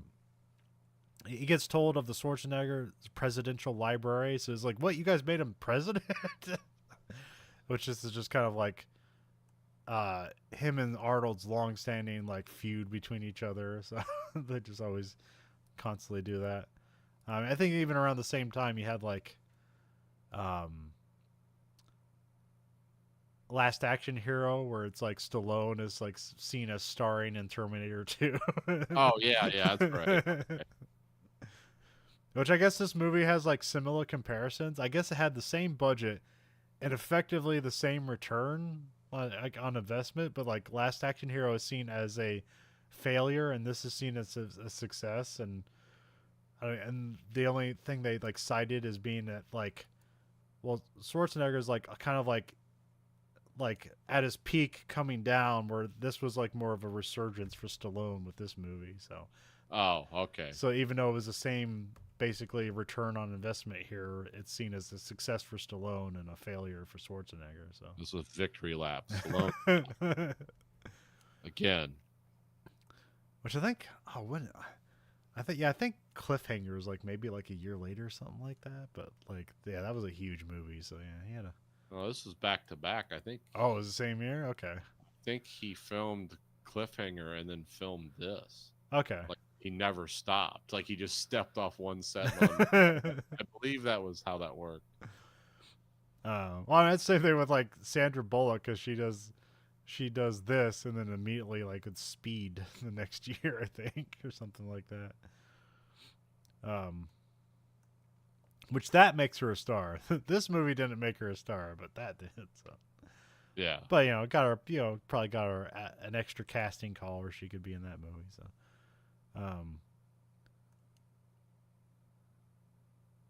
let's see here. We cut to Simon's going into the sewer to go after Edgar Friendly, but I actually guess he's going down there to basically like hide from the cops, because like apparently they don't go down there. And I guess it's not. I mean, this is the sewer system, but it's never like presented like that. It's just like an underground city, but you're not supposed to go there. I don't know how to describe it, because it seems a bit too big to be a sewer system. Or do you think it's just like the old city that's fallen in the earthquake and they just built the new city on top of it? That's kind of what I thought about it as. Okay. It's like, yeah, this is Los Angeles, if it just like the whole basin collapsed. Yeah. Okay. And they just paved over it and built this new, because it doesn't seem like a sewer system. Exactly. Yeah, because this isn't necessarily like Los Angeles. They call this San Angeles, and Yeah. and it's like almost like all of Southern California is now this one area / city called San Angeles. So. Yeah, it's like Mega City 1 on the Yeah. West Coast. Because Mega City 1 and Judge Dredd is like Boston, New York, all those just one giant Yeah. amalgamated hellhole. um. We come back to the John talking with Huxley, and this is where he learns that like Taco Bell won the franchise wars and is now considered fine dining. Like all restaurants are now Taco Bell. Yeah. Which I guess is funny because I guess like McDonald's and Burger King passed on this, seeing it was beneath them, but Taco Bell's like, hey, yeah, we'll do that, and it's kind of like, it's actually like kind of like their reputation and DNA is like kind of almost like fulfilling the prophecy of this movie. Because as much as you think like, man, does anybody eat Taco Bell anymore? They kind of like reinvent themselves, even though they basically have the same ingredients. They do crazy. Remember they were doing like the Illuminati like themed menus and stuff. Like, oh yeah, they were doing wild shit. It's like, really? Okay. I remember reading an article about like their was it the Locos tacos, the Dorito shell tacos, Yeah. and like the effort it take to make those, of like creating all new assembly lines and making sure this everything is like, it was crazy. And then like you see it's like, and it makes the company billions of dollars. Like, really? It's like, yeah, that's all you had to do. I would get the Doritos taco shells and the Cool Ranch flavored taco shells. They made both of those. Get them in the store and come home and make my own tacos. Which is why I ended up having like serious health problems. But yeah, I remember those. Those were great. It was just like amazing to have a taco. Not so much at Taco Bell, but the ones you make at home. Now you want to know what my crack at Taco Bell is? There's two things. There's bean burritos with extra red sauce and Mexican pizzas. That's all I'll get there. Huh. And I haven't eaten there in like years. Yeah. Well, yeah, they stopped making Mexican pizzas for like a decade, but they're back now. Yeah, they're back. I did have a welcome back one Okay. a while back. But yeah, those bean burritos, I don't know why, with extra red, I love those. I'm a big. And they're like terrible for you. Yeah. It's just like a tube of fat. It's like. And I'm a big chalupa guy. Those are kind of my favorite things. Yeah, those are good actually. They did. There's like a. You have to get it special now, but at one point they made this chicken bacon ranch chalupa that was amazing, but they don't sell it anymore, and they don't have like bacon. They don't even have bacon bits there anymore, so you can't even like kind of like get it made. But I can get a chicken chalupa, and you add like avocado ranch, and like it's really good. It's kind of like the next best thing to it. Okay. But also like I guess the thing, because I had podcasts and there's some people that are like vegetarian on it, and I didn't realize that actually like Taco Bell's kind of a weirdly vegetarian friendly fast food restaurant, because you can't just get stuff with beans and cheese or whatever you want on it, just no meat. So Well, you got to be careful with the beans though. yeah. A component of those is lard. Yeah. That's what gives them. That's animal fat. I don't know if you can get that with vegetable fat. Maybe. Yeah. But for a fast food restaurant, who almost every fast food restaurant that I've ever been to like has almost no consideration for anybody's dietary habits. Right. And like, oh, you want to make a change? Like, well, it's cool that you put it in, but we're not going to change a fucking thing on this assembly line. So yeah, Taco Bell even had the alfresco menu at one time. Yeah. You substituted like it was like a kind of a salsa for like cheese and stuff, but you still had the same like kind of core thing. It wasn't bad. And I basically hear that like Chipotle is like a better Taco Bell, but I've never been there. And I know like McDonald's owns it, but it's not terrible. It's but it's kind of like you gotta. I bring my hots. If I ever, I haven't been there a bunch either. There's another place we go called Moe's. They finally started carrying the hot sauce. I should just bring the hot sauce in with me because it was all kind of bland. Yeah. And no, I just here. I got my own hot. Thank you. And then they started like carrying something actually better than what I could get. It's like a brown hot sauce, and it livens everything up. Huh. My problem with all those places like Chipotle, Qdoba's, Moe's, all this, like this is really bland. Eat some like I understand it's like it's an authentic thing, but you need some hot sauce. Yeah, And I don't mean Carolina Reaper. Let's Yeah. not be stupid. Just normal hot sauce. And Crystal's hot sauce. Some yeah. Dave's Red Hot. It's red hot. I put that shit on everything. um. Yeah, how far do you get in the hot ones challenge? Not very far. I don't like to eat like that. Yeah. Makes me sick. Oh. I've tried it. It's like, oh, you should try this. It's like, there's nothing enjoyable about this. This is like, how about if I eat a hamburger and you punch me in the face? I'm gonna get the same level out of that. Oh, it's weird. Like sometimes I have like Tapatio, and sometimes that's like I don't know. It's I don't know how it is. Sometimes it's like that's really hot to me. When it, like I don't know, the Scoville level or whatever, it's not really that hot. But then I've had one where it's called like the Scotch bonnet like hot sauce, and it's like one of the middle flavors in the hot ones thing, and like it's like made with like bananas and oranges and stuff like that, and it's pretty good. And it's like, but it's I mean it does have like a heat to it, but it's not like that like we're digging a tunnel in your tongue kind of heat. So Right, yeah. I don't understand why people eat like that. Now I do understand why people eat peppers and stuff, like whole peppers. It's like, now I've had some of those that are incredibly hot, but it's good. But I also know it's like you just eat a piece of bread afterwards and your mouth, like it doesn't go numb. Yeah, that's what you do. You don't eat a whole loaf of bread, just a piece of bread. But yeah, I Or mean, any cracker to soak that up. But yeah. but it's like a lot of hot sauce is a southern thing where it's like you're cooking like the worst parts of an animal and like, whoa, we gotta make this not taste like intestines, so we're gonna put a lot of hot sauce on it. Yeah, I do understand that. The coarser cuts of meat require or chitlins, which I've never had. Yeah, I don't have any interest in that. That's called organ meat and awful, and I don't eat that. It's like, well, this is all you got for meat, Nathan. Well, I guess I'm one of those vegetarians now. Then I'll sooner eat a raw potato than eat like a heart or a lung or a. You know what's in intestines, right? You understand what those. Oh, okay, cool. So yeah, but they sell them in washed and unwashed, Nathan. Do you yeah. want to get washed or unwashed intestines to cook? I would like I want my intestines to just have a drop of feces in it, because that's the kicker.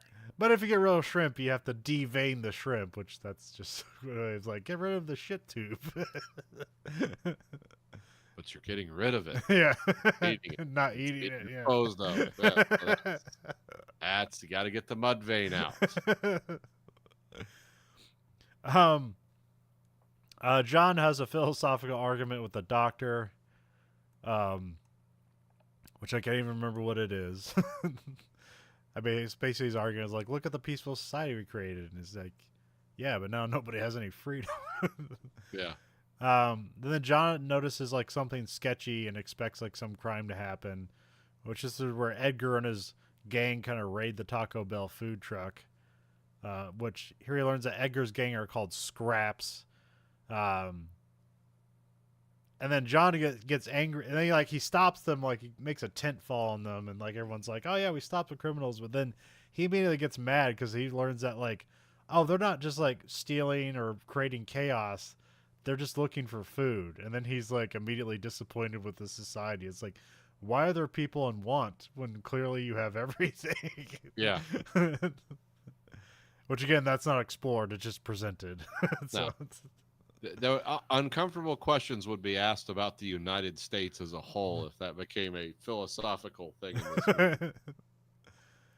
I mean, I like to see, like, yeah, it's hard to like pick out the logic of this because like it's presumed, because like I would presume that all these people underground are like all the people that like had kids that weren't allowed to, because that's like a thing in The Expanse and stuff like that. But it's not. But like in The Expanse, it's a terrible thing. It's like, oh, are you unregistered? It's like, well, now you're a human slave to whoever can buy you. So yeah.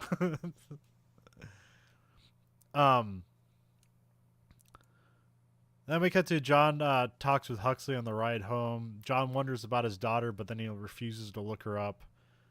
Then Huxley gives John some discs that he asked for, which we don't know what that is yet. There was a subplot of him looking for his daughter, and I know there was like some intonation that like maybe Huxley here was like his granddaughter or something like that, but that has been completely excised from the movie. So Yeah. Which I don't think her being the granddaughter was ever actually a part. It was just, I think at some point he does meet his daughter or something like that, but like I haven't seen any cut scenes or anything from this movie. I just heard that that was a thing that they just a subplot that they cut from the movie eventually. Then we cut. Simon meets with the doctor. Simon wants more prisoners to help him out to murder Edgar. Simon also wants like a piece of a city to himself, so just like he was in the before time. So he just wants to bring that back, which the doctor agrees to. So, but again, the hubris here is he can't even think that like the person he built through rehabilitation could outsmart him. So, then we cut back to Huxley's apartment where she weirdly asks John for sex. Well, she's kind of like, all right. It's like, all right, we're going to have sex. And then this is where John learns that sex in the future is like done with like virtual reality. And he's like, wait, what are we doing here? So, Yeah. He totally doesn't even, not into it at all. Not even as a curiosity. I mean, he does put the helmet on, but he's like, what is this? And then basically John gets a history lesson about how dangerous STDs were, where it's basically there was AIDS and then there was like 4 other things that were worse than AIDS. So AIDS and super AIDS. And super duper AIDS. Then he gets kicked out when he like tries to like kiss her. She's like, ooh, fluid transfer. Which is one of those stupid phrases that the way these people talk. So, and then John, Which, if said in a different connotation, would also be discomforting if someone was excited about it. Ooh, fluid. It's terrible either way. It's like double edged. Yeah, the forward is bad and the opposite is also bad. Yeah. Human toilet. John walks into his apartment. He gets greeted by the computer. This is "Be well, John Spartan," which this is like a constant like phrase that they use, like "be well" to people, which I feel like that's a good phrase. That should be something we say now. Although I don't know, something about the name John Spartan like just works better. Like, That would be a cool name to have. John puts in the disc he got. He also like has some like affects that he got when he got out of prison. There's like a yarn. There's a ball of thread of yarn, and he's got some knitting needles. He also gets a naked phone call that's like the wrong phone call, just for no reason. Which I wonder who that lady is. Yeah, I don't know. It's like a video call, but it's like, yeah, what's she? Yeah. It's like, hey, yeah, she's a nice looking lady, but it's like, why is she in this movie? Like, what weird things did a producer do to her that she had to be, that this is her only way to get into Hollywood, and she probably never did anything ever again. So, I didn't look that up. I'm just like there's always like a duplicitous sex thing in the background to every like 90s movie. So, Oh yeah. They were horny back then. They're horny now, but now you can get in trouble for it.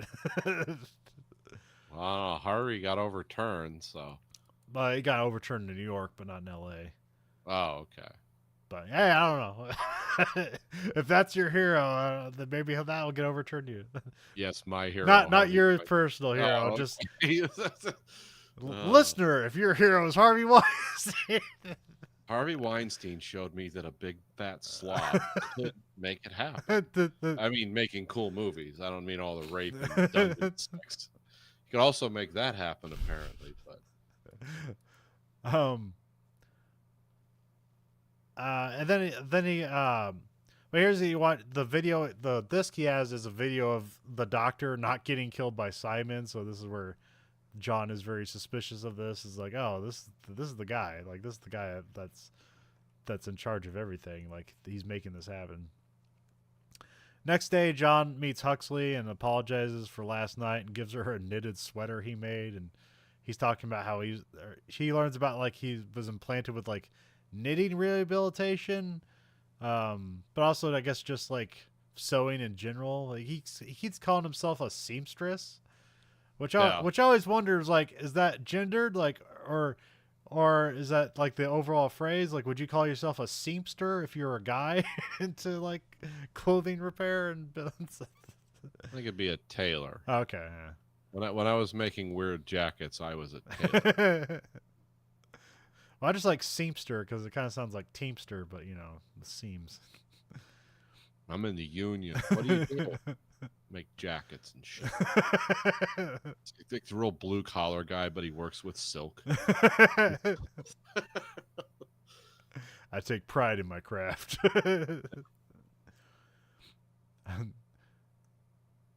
Oh, is it? Am I thinking of John Wick? There's a bunch of movies where they have like the tailor that makes like armored. Yeah, there's definitely one in John Wick. It gets the most ridiculous. Did you ever see the fourth John Wick movie, where they basically have like bulletproof silk suits and stuff? I've seen the suits before. The Kevlar, the suits with the Kevlar panels in them or whatever. But it gets ridiculous where it's basically just like the cloth is now bulletproof. And so like you have people like they're just like ducking their head behind the cuff because the cuff is bulletproof.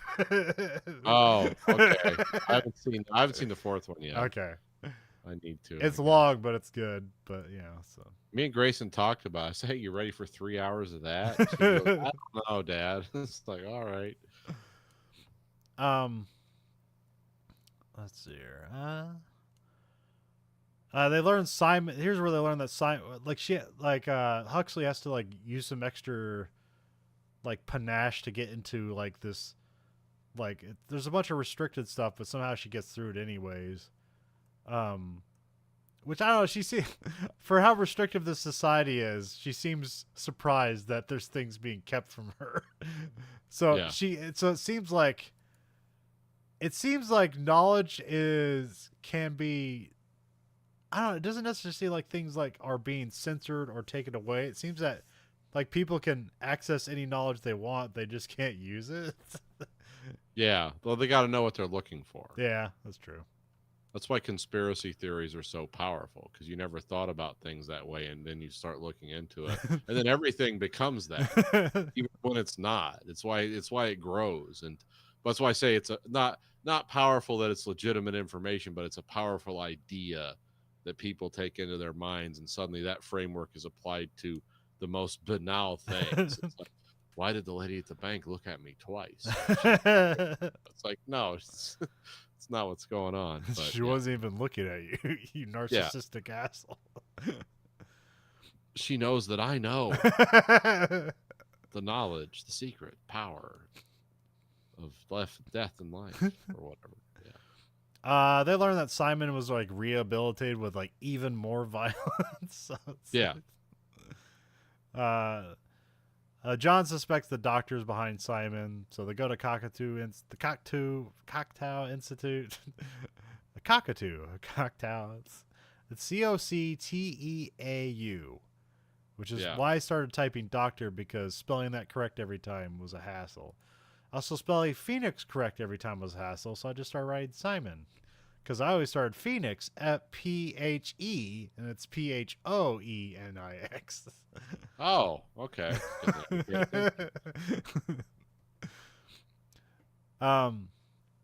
So they go to the institute. They accuse the doctor. John has a gun and shoots a bunch of monitors, because it's just like his face on all the monitors. Mm-hmm. And then like they see the associate Bob like looks off in the distance, like he's just in the next room being broadcast on these monitors. And so John puts a gun to his head. I don't know when he got the Beretta, but now he has a Beretta. He's got it at the museum or something. I don't know. Yeah, he picked that up tucked that in his pocket in the museum.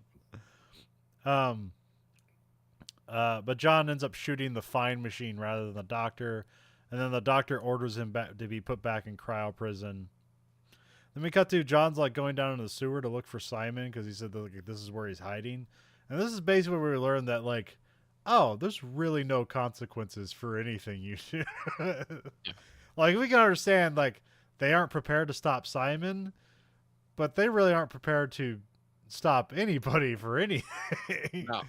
Like John's not even really putting up like a resistance. He's just like, I'm gonna do this, and just kind of walks in that direction.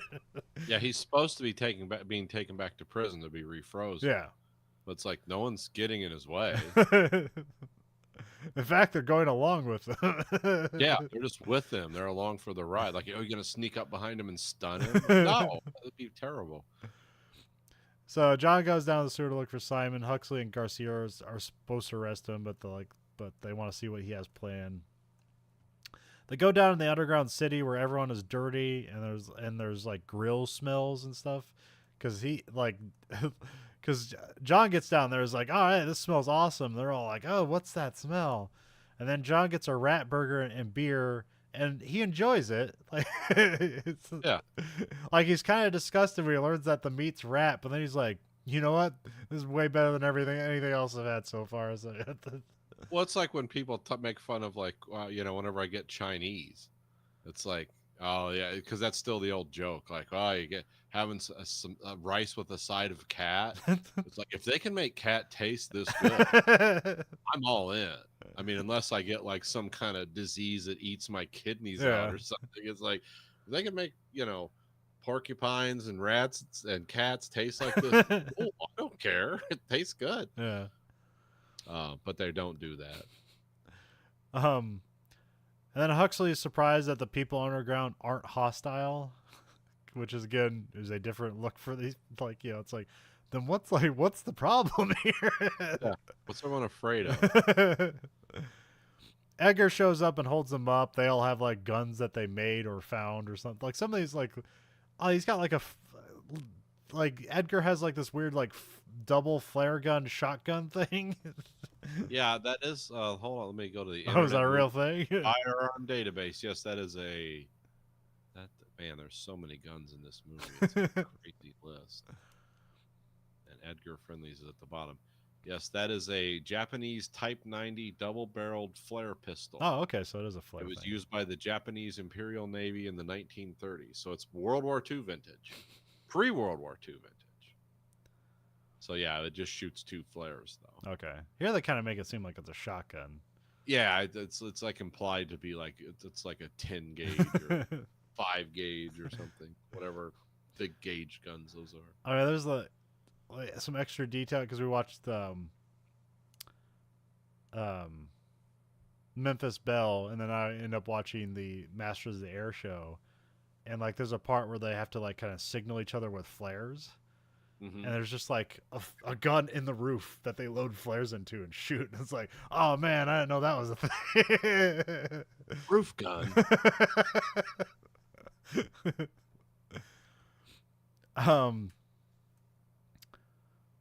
Yeah. Dennis Leary's basically just his '90s routine. Like this is where he says, like, like I want to smoke and eat meat and die because like it's my choice to, which is, which like modern day conservative comics feel like they want to do this again, but this is a time, this was a liberal screen.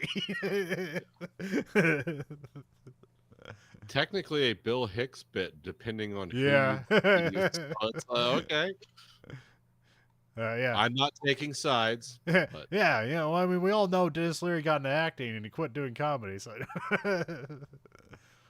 if Louis C.K. says it about comedy, it's like Louis C.K. knows a lot more about comedy than I do, so I'm gonna have to go with him on this one. Not so much pulling my putt in front of strangers, but definitely the comedy stuff. And he's actually pretty good with history too. He's had some interesting history podcasts.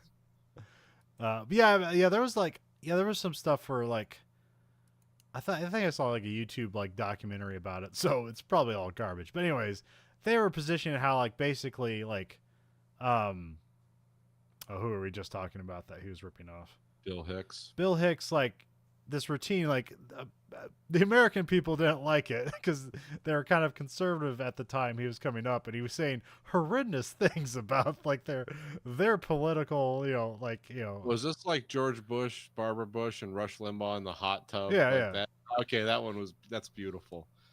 Where he basically creates a Lovecraft sex scenario. And so, like, in American audiences, they weren't really taking to it like that kind of like rough imagery that he's just shoving their head full force. Yeah. Yeah. But there's also like the whole smoking bit, like, yeah, I'm gonna smoke until I die and stuff like that, and like I'm just gonna do what I want. And so that got over in Europe, and then like Dennis Leary saw that and basically went like, well, he's not making it work in America.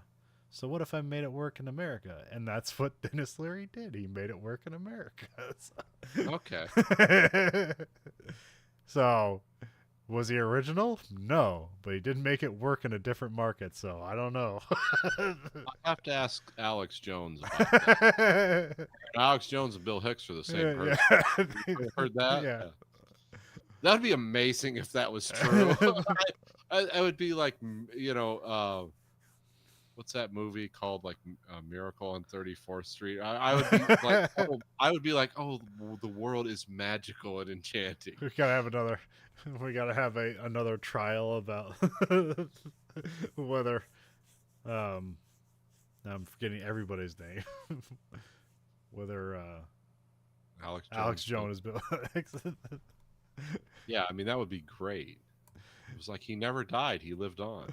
And then at the end, it's like considered like, no, it's just Alex Jones, and then he just straight up does like a Bill Hicks bit that then like gives a child like a twinkle in their eye, but it's just the Barbara Bush terrible thing. So it's Barbara Bush in the hot tub having a three-way with Rush Limbaugh and George. All those people are dead now. With labias and ticks unfolding. Labia unfolded like a sail or something like that. I don't know. You're just gonna have to bleep this. No, it's none of the 7 words, so that's fine. Oh, okay. Vulgar imagery is fine. I mean, I basically only bleep fuck, shit, and that's about it. Because there's no guidelines as to what makes something explicit. Yeah. It's just my. We're not living judgment. in the '90s America. We're also not entertaining children either. At least I hope not. If that is the case, and you toddlers, I want Verhoeven Effect. Oh, we're in trouble. We're going to prison. Then we cut to Simon gives a motivational speech to his gang of cryocons, which Jesse Ventura is a part of them, but he never talks. I guess he has like several scenes that are just cut out of this movie, so he basically has no dialogue by the end of this movie. I had to look like on X-ray, like, is that Jesse Ventura? It's got to be Jesse Ventura. Why does he have this non-speaking role? But then I found out, yeah, like you were saying, so I totally forgot about that. Oh man, I know there's like a few. It's like a great pocket impression that people have, and I can't figure it out just yet. But like, I want to do a Jesse Ventura like impression. Confronting the facts. Yeah, he's hard to do. Yeah, because it's like this Midwestern thing, but he just has this weird cadence to him, and it's like kind of gruff. Yeah. You have 5 more push-ups than you. I know you do. And it's like also almost Hulk Hogan too, because it's a whole wrestling thing as well. So. Yeah. What's he doing now? Is he like live in Mexico and like running from the government or something? Something like that. I haven't heard him on a podcast in like 5 years. Well, I thought he had like his own Patreon podcast, and I don't know what he's doing, so I don't know. Oh, I didn't know about that. Yeah, like I said, the last thing I knew was the stuff he was doing on True TV. Oh yeah. And about conspiracy theories with Oliver Stone's son and his son, who were doing like different. But that's been years and years ago. I don't know what he's doing. I'm assuming he hasn't paid his taxes. People start living in other countries. It's like I'm defying the government. It's like, well, yeah, by not paying your taxes, cool, okay, great. I mean, I like that he became a governor, and he seemed to do exactly what the people wanted, and then like he hated every moment of it and left. Yeah, I don't know what I don't. He seems like a smart guy Yeah, in some ways. He seems like a guy who's actually for the for an action entertainer who was a wrestler. It's like, oh no, this guy's like got thoughts. He's like put together in a certain way that it is also entertaining to me. yeah. This isn't like, oh, I'm gonna read every word, but it's like, yeah, I enjoy these topics and I enjoy how he presents them. But yeah, I don't know. Sometimes it just gets too. Uh, I just don't know what people are doing, and also people are getting into their mid 70s and 80s, and that just Yeah. Also, people in entertainment, the horrors they are presented, that just becomes their reality. And then they try to talk to normal people about it. It's like, that's not true. yeah. And then sometimes it is, and sometimes it isn't.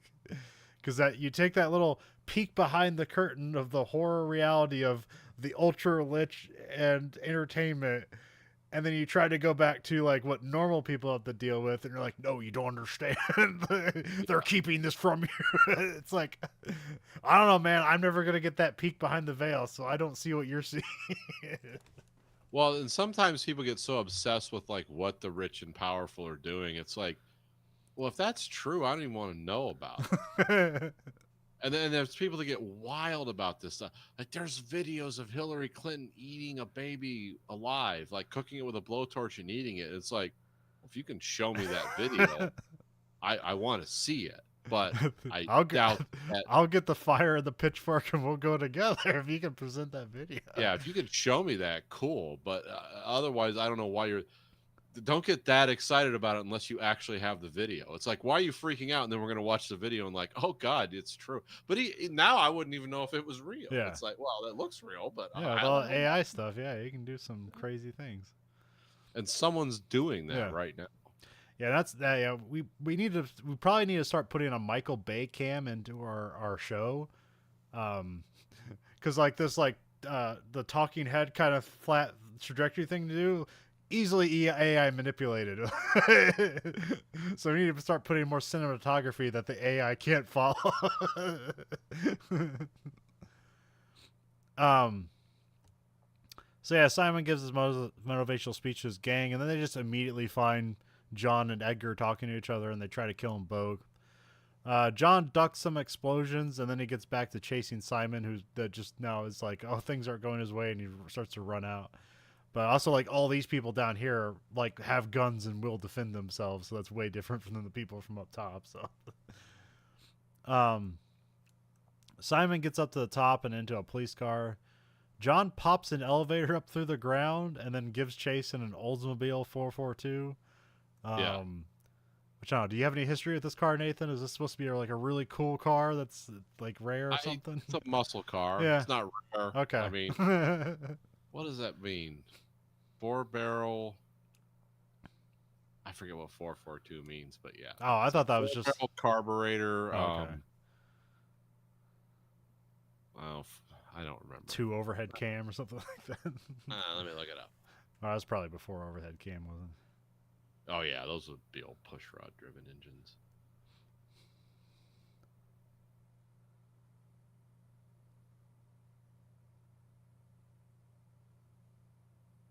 Because it was an Oldsmobile product. Yeah. Which didn't they like accidentally start the muscle car trend? But like if you look at the original muscle car, it doesn't look like what they became eventually. Okay, 4-barrel carburetor, 4-speed manual transmission, dual exhaust. Okay. So 442. That's what that means. Okay. See, I would just assume that was like its horsepower or something. No, actually, 400 plus horsepower cars that like didn't have like superchargers strapped on them, and that's a relatively recent convention of the last 10 years. Yeah. Used to be if you get up to 300 and some horsepower, it's like, oh, you were doing awesome. But now it's like, oh, the car's rolling off an assembly line with 750. But they also have suspensions and frames designed to. Yeah. Because the problem with cars back then, is like, oh, it was just like strapping a rocket onto a sled, Yeah. especially like the 60s, the 70s. You ever seen those braking systems on those cars? Oh, it would you just run screaming if you tried to do anything with those. People don't realize what anti-lock brakes and sequential brakes and stuff you take for granted on any car Yeah. you can buy nowadays. It's like you're actually outperforming cars from 50 years ago, like handily. Yeah. Like put up what was a movie like the Reacher movie with Tom Cruise? Yeah. He had an old muscle car and he was going against an Audi A6. Yeah. And Audi just destroyed the car Yeah. because it was so much better made than the old And muscle heavier. and heavier. I mean, I have a 1.5 liter turbocharged engine in a car. It's a truckster SUV thing I drive now. If I had that when I was 16, I'd be dead now. It's just so fast. It's not like top end fast, Yeah. but 0 to 40 or whatever. Like when I'm coming off the freeway ramp, even if it's a tight corkscrew, I'm up to freeway speed by the time I'm at the end of that ramp. Now it's not going to go 150. Yeah. It's going to once it gets up to 80, it's like, it starts to, but that's all you realistically need. Yeah. I'm not driving 100 miles an hour at sustained speed. I'm not taking this thing to the track. Yeah, no, it's literally smaller than my riding lawnmower engine. My riding lawnmower displaces more cubic inches. But it's also not turbo. So they chase. Yeah. They chase Simon onto the freeway. John jumps on top of the muscle car, and so Huxley's driving, and then he jumps onto Simon's car. They have a hand-to-hand struggle as the car's moving, and the gull-wing door gets ripped off, and they're kind of just you'd see the highway underneath as it speeds by, and he kind of pushes John against the ground. He kind of scrapes against it. And then eventually just John, somehow overcomes Simon's inhuman strength and throws him off into the highway, and then he just but he's also, this time he has this gear that's just tires and stuff, so he's probably good just from that. So yeah, he's wearing his tire shoulders. And then let's see here. Then the car's kind of in the middle of crashing, it starts to crash because it starts to malfunction, and this is where the car jumps off into a fountain, and it starts to fill with foam as it crashes, and this protects John, which is just a cool idea. Yeah, it's a great idea. It's like your car films with shaving cream, and it solidifies instantly. Yeah. So all the inertia is transferred away from you, and then it breaks up into brittle crystal as soon as that's over. Which again begs to answer the question you asked earlier: is what if that gets in your lungs? Yeah, sometimes an airbag can be bad for you, but for the most part, you want it. No, you want it. Never heard of an airbag. Well, never heard of a third generation airbag in the last 10 years. Nah, because I remember the little old ladies. Oh, it was a horror show with the Lincolns, the first generation airbags. Little old ladies that put the pillow in the seat and scoot up close to the wheel. We're getting decapitated because now there's a system where it senses what you weigh, and the deployment force is proportional. Okay. For me, if I would still be decapitated because it would send so much weight in the seat. It's we must stop this right now. From flying forward and knocked in. But if you were some little old lady and had it like this, and it since you weighed 70 pounds, you'd get a multi-stage deployment that would be. It's still. I mean, you'd be smacked in the face, but you wouldn't get killed in a car wreck. So. But I mean, we have stuff that kind of does that now. You have the side impact airbags that makes a curtain kind of pop out of the door or whatever and stuff like that. I don't think I've seen those. I don't know. I know they exist. I'm not sure if I've seen videos of them being deployed. If your car has them, my car does. All new cars have those curtains. Now, some of them are actually built into the bolsters of the seat versus the wall. Okay. They did have a problem with that because sometimes the seatbelt thing, they had to work around that, and it depends on because you can adjust the seatbelt, and you're trying to build something generically to accommodate massively different shaped and sized bodies, Yeah. and yeah, some people were getting smacked because I know they had for a while the seat belts had airbags in them. I remember installing those in Oh, cars. okay. Like that's a cool idea. That didn't last more than a couple of years. Because people were getting burned so bad, they're getting scarred under their neck. Because when that thing deploys, it's like super hot. Because when all that nitrogen that nitrogen gas immediately goes off, it'll burn your skin. It's coming through that bag at such a high rate. So people are getting scarring on their neck, which is like, okay, are you a model? I mean, who's being like if you put a big scar on my neck, it's like I I got would that. be dead, but now I have this scar. Where's my money? Oh, if I got a big scar on my neck, I would make up stories. Like, what happened to your neck? It's like got in a knife fight. Cool. It's like, yeah, I would totally bullshit that. But Knife fight at the docks at a card game. yeah, what are you? Did you grow up at? 50s? Where are you? You know, longshoreman in the 50s. You and Marlon Brando on the waterfront. Oh man, that's a movie gotta watch sometime. I've Oh, I've yeah. only heard of that movie. Great union busting flick. That's a movie where like I had to watch that in a labor studies class. because that's about it's anti-union propaganda. yeah. Well, I never see it because like all I know about it is the line "I could have been a contender," which I always thought was for a boxing movie, but it's not. Nope. But they're trying to make me sign a union card. I could have been independent. These thugs in the union. That people actually believe that. Well, people believe that now. And I will say that there's like, yeah, I get that, but you're way better off with one than without one. You don't have a voice. I have people I can bitch to that will ignore me. But if I bitch enough, hey, guess what? If you complain enough, you get what you want. They give in eventually. Like, oh, just leave. I was like, thank you. What was it? Oh yeah, the other one you probably need to watch sometime is Lawrence of Arabia, which I've never seen. Oh, that's awesome! I love that movie. See, sometimes we do that on this podcast. It's like, let's watch great movies I've never bothered to watch because, I mean, usually it's because like I'll probably be boring, or the other reason is like I've just absorbed it through pop culture, so I just assume I've seen it. So. Yeah, that doesn't really work. Because I was doing that with The Godfather. Yeah. Like for no reason, I'd never watched The Godfather, and then it became a thing, and like a trope. It's like Nathan's never seen The Godfather. He's watched like the weirdest foreign films you've never heard of, but he's never seen The Godfather, and it was a thing I was doing. But then I realized it's like, no, this movie was very much worth seeing. Yeah. I did know all the lines and all the stuff, but seeing it all put together was like, nah, this is really cool.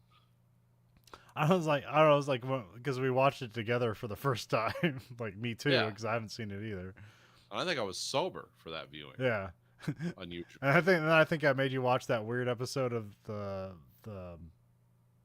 Twin Peaks with the nuclear explosion. Yeah, we did that back to back. Yeah. I think I was drunk for that one. Yeah. I by that time it's like, okay. It's 4 a.m. No, Nathan, you got to see this. Blue Man, and Trinity Test. And... So yeah, John's protected from the car crash. He gets out of like he kind of breaks out himself, but he also has to have like Huxley kind of help him out. And then the chief shows up to try to arrest John, but then Edgar shows up to like help John, and so like so then John just kind of walks away, and so nothing happens to him. So that being in Act 2, we got Act 3. Doctor meets with Simon. Simon really tries to shoot the doctor, but he just can't. And then Simon just casually throws Jesse Ventura the gun and has him shoot him, and he has no problem to shoot the guy. So I do like that scene. And then they just throw his body in the fire. And then Associate Bob tries to get a job with Simon rather than getting killed. So yeah, it's like, oh, he's a survivor. I respect Associate Bob's survival. I can tell you we could work this out. Because that guy's like a southern gay guy, right? Yeah. Is that his thing? Okay. Southern gay guys are always a unique. Like you always, if you're a criminal, and you really want a good administrator in your corner, get a Southern gay guy. I'm gonna tell you, this is gonna be great. Kind of Zach Galifianakis type. Yeah. He's not gay. He's just California. I think he's Yeah. from California. I actually don't know. He's probably from like Boston or something. He's from South Carolina, I thought. Oh, okay. Oh wait, let me look that up. Let me see if Nathan is full of shit. Let me try to spell Galifianakis. I'm sure Google will come to your aid after the first 4 letters. I hope so. Zach Galf. Come on. I mean, the only thing he does a lot of things I like, but Yeah. that Between Two Ferns is like the best. Yeah. He's North Carolina. I'm Oh, sorry, okay. I said South Carolina, North Carolina. So. Completely Hey, I'm different. proud of myself. It wasn't You might as well be from Delaware. yeah. Well, there's North Carolina, South Carolina, North Dakota, South Dakota, and there's another state. There's another couple of states. We lived in one of them. There's Kansas and Arkansas. I don't know if they're related that way, but I prove me don't wrong. even think they touch, do they? No. No, they don't. But there's more difference in name between the North and the South than there are the Kansas and Arkansas. Yeah. It's your Kansas, our Kansas, and Kansas. My Kansas. 2 very different places too. Oh, what? I had a stupid joke the other day. Oh man, no, I can't remember it. Oh yeah, I thought no something about being a comedian and calling myself Joe Cancer. Jesus. Because if you say it, it's a joke answer. Yeah. But no, that's my name, Joe Cancer.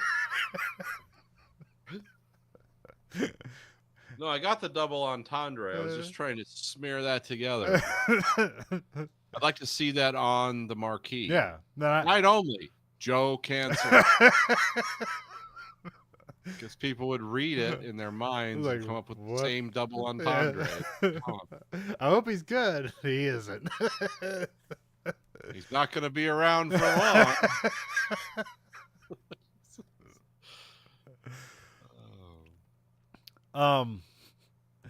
Oh, where the hell are we? Oh yeah. I don't know. Yeah, we're talking about Demolition Man, folks. Yeah, we throw the doctor's body in the fire. Just Associate Bob is his survival skills. Huxley and John. This is my 3rd favorite shoot this guy scene.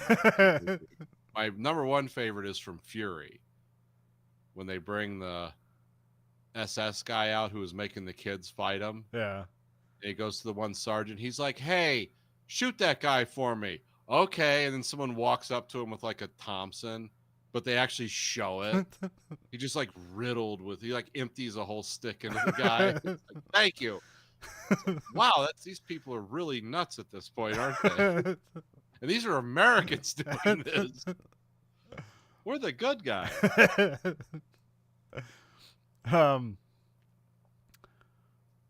Huxley and John like fight their way to Simon. Huxley kills a man, but is like given a moment to reflect on it. But John like gets her to ignore it. It's like it was either him or you, and she's like, "Okay." They find out the sociopath thing. The decisions are much easier. Let's roll with this. They find out Simon's trying to release more prisoners without rehab, and so yeah, they're gonna take over the world. And they literally would. It's actually a good plan for a dumb movie. It's like that's a great plan. What are we gonna do? Let psychopaths out with no inhibitions? Oh, we'll run this thing in like a week. Then John knocks out Huxley with the stun rod to keep her out of danger. Then we cut to Simon's in the middle of releasing people. He kills the doctors when they aren't needed anymore, which it's like, man, Associate Bob has better skills than these guys because clearly these guys would have helped out. So. Yeah, you never kill doctors. That was Stalin's big mistake. He thought the doctors were trying to poison him, so he had them all killed. It's like you can't really You know, it takes 12 years to make one of those. There's only like 1% of the population is smart enough to become a doctor. Don't kill them. Cut their hand off, maybe. Show them that like this can get bad, but never kill doctors. Then John shows up to fight Simon in the cryo lab. John gets grabbed by a mechanical claw. This is kind of a, it's like, he's like in a claw machine. This is a very goofy kind of part of the action. But he's able. It's almost like he allowed it to happen. Yeah, too. yeah. Yeah, the stunt choreography on this was not the best. It's like, okay, stand perfectly still and hunch. And then act surprised, like, oh, it's got me. It's like, you should have seen that coming. There's only 4 ways I can get out of this, and I'm not going to use either one. I'm going to stand here on this platform. Act like I don't know what's going on. But he's able to, like, I don't know, use some of its like freezing hydraulics to freeze it and break free from it. He swings to like the freezing properties of whatever cryo fluid they're putting him in seem to change throughout the course of the movie. Yeah. I noticed it's like because they're a weapon at some point they act like liquid nitrogen, and then at some point it's just like inert ice, and then at some point it's like a cool gel you'd use to like put in a drink to make it interesting. It's like, I don't know. I don't understand how this stuff works, but maybe it's Ice 9. it could be. Have they ever made Cat's Cradle into a movie yet? If not, we should seek funding on Patreon. Is it just impossible, or is just nobody figured it out? I mean, they're optioning Blood Meridian as a movie. Yeah. The Cormac McCarthy novel. Yeah. Have you ever read that? No. Just pick it up and start reading it. Or get a book on tape. All right. And tell me how that's going to be a movie. Then it's a cool book. Yeah. No one's going to want to see that. It would be like the American version of what's that really disturbing Russian movie? Come and See, the one about World War II. Yeah. You ever heard of that one? Yeah. Yeah, it's So yeah, that's like Polish kid trying to join the army and terrible things get inflicted upon him. Well, he's basically a victim of remember I've talked about the Darrellwanger division of the SS before? I think so. It was like, let's make an SS division and set them loose, and I think it was in Czechoslovakia. And it's like, we're only going to have pedophiles, rapists, and murderers in this group. Like, because the guy who ran it, like Oscar Darrellwanger, was one of those guys. He was one of those alcoholics where he had to like drink every 6 hours, or he'd start getting the shakes. Like one of those guys, really, really screwed up.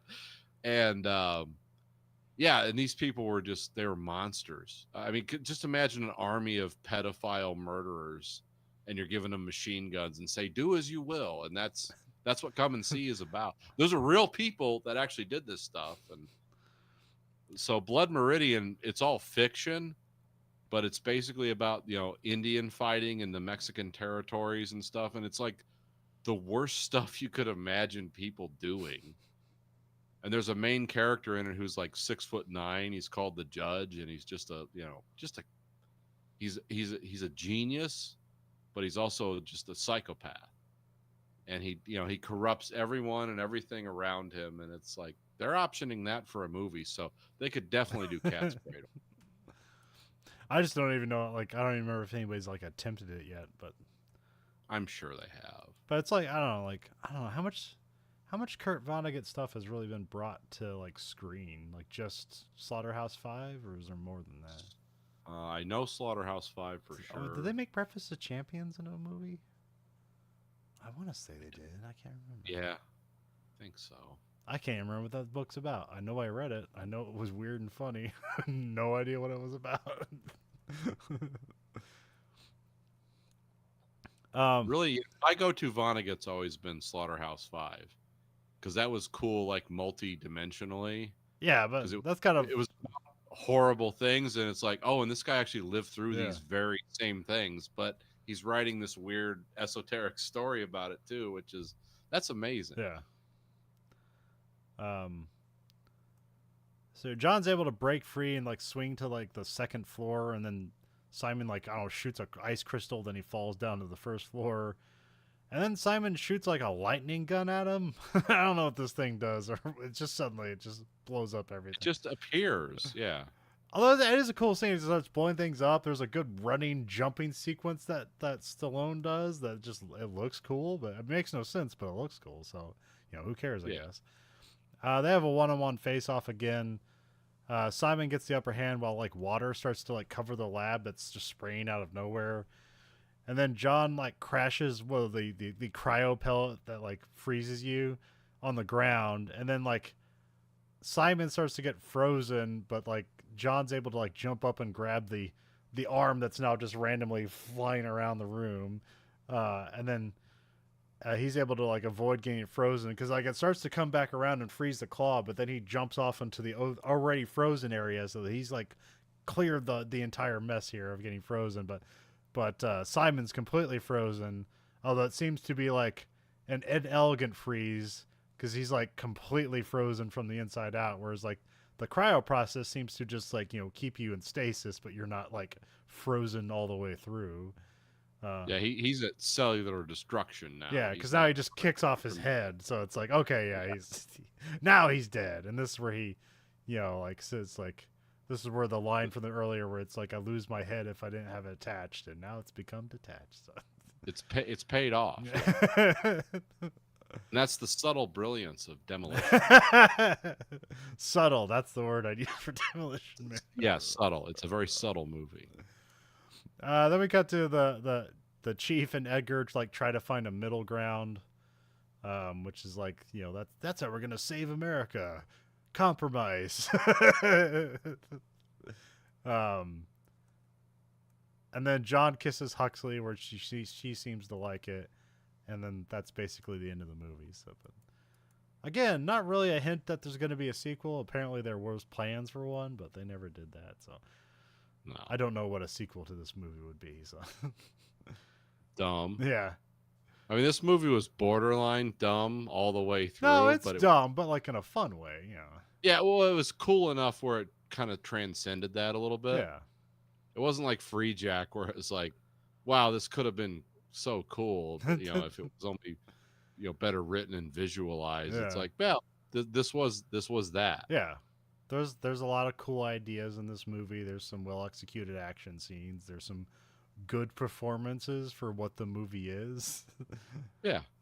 There's a good cast, and it's just it's also goofy and stupid. That's just it's just the flip side of the same coin. So Yeah.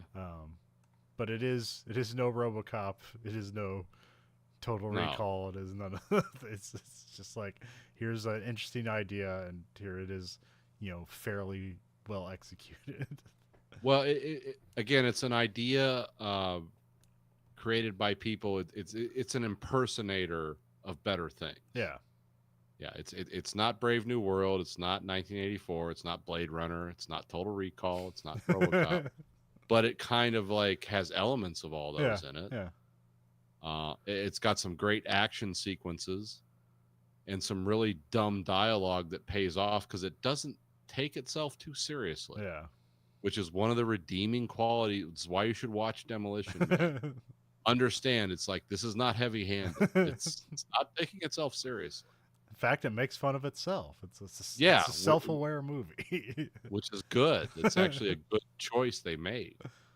Sometimes that can go really wrong. I can't think of an example, but there are movies where it's like basically the actor's like, "Can't you believe how dumb this is?" And they're like, "I agree," and then you turn off the movie. Yeah.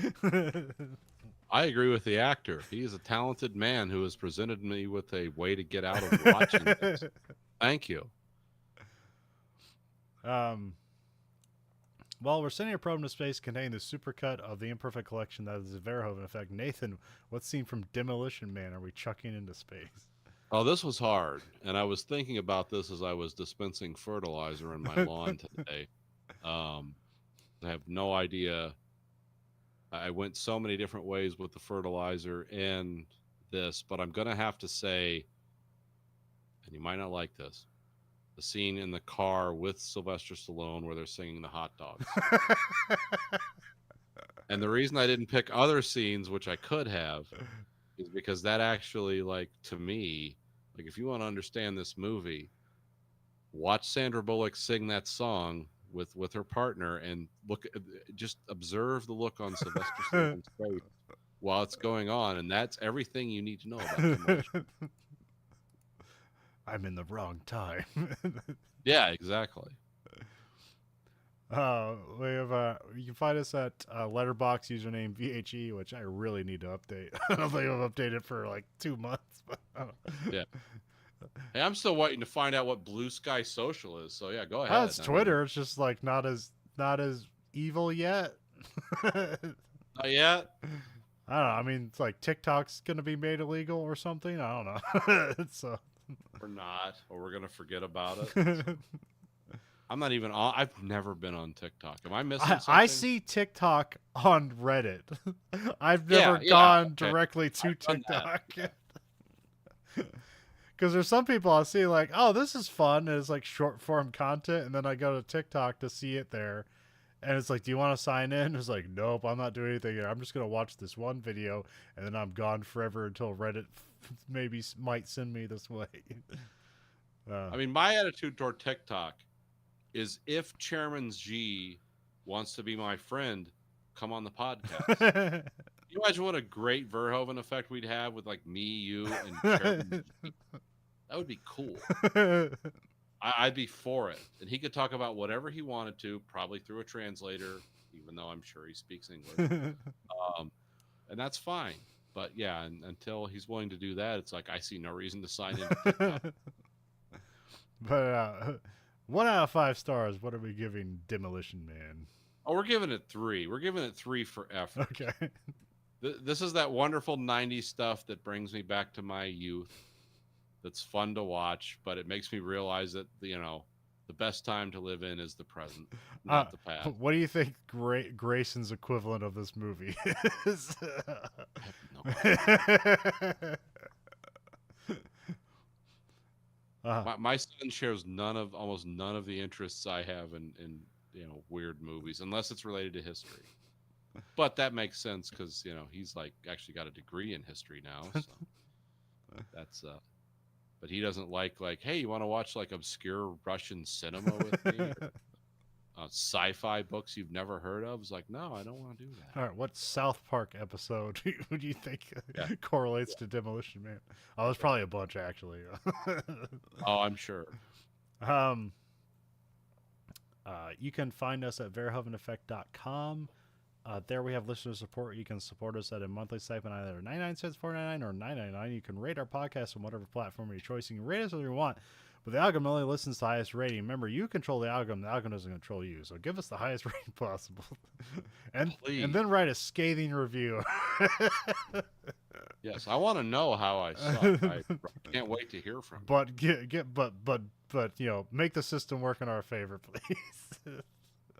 There's a lot of podcasts out there. You can find us at Twitter at Verhoeven Effect. You can find us at Blue Sky Social at Verhoeven Effect. Trust me, we're there. I only list when we release podcast episodes. That's all I do there. So, hey, and I always throw us a like on Facebook. Yeah. Only me. Sometimes Matt throws one in there. So. Thank you, Matt. Then we get Facebook at Verhoeven Effect, like Nathan said. And then you can find us on YouTube at American Greed Factory. We watch both this and that show live unedited whenever we do a Greed Factory ever again. So yeah. Which you need to. Now where I'm so backlogged on so many different things I haven't talked about. Like, I need to tell you about... Oh, man, now I can't remember. What's it called? Captain Netflix? Is it Captain Fall?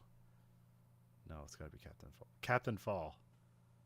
Okay. It is the most baffling show. It's a cartoon. It is the most baffling show I have ever seen.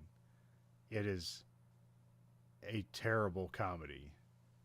It is the most... Captain Fall? Yeah. Is okay. Like, it starts out like this. It's like this down on this luck kid who comes from a line of like captains that just captain boats, he's like the last place in his academy. He's a loser. Nobody likes him, and he gets this opportunity to captain this boat that's like this big luxury liner.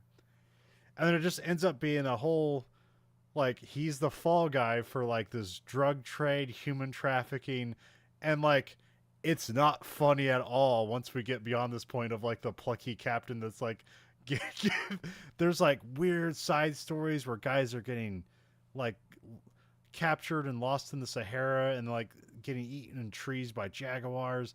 There's this one part where like a guy like convinces his wife that they need to swing because he wants to have sex with younger women, and then like his wife ends up just like basically having a gangbang and like loves it, and then he gets jealous and like dies trying to take boner pills. It is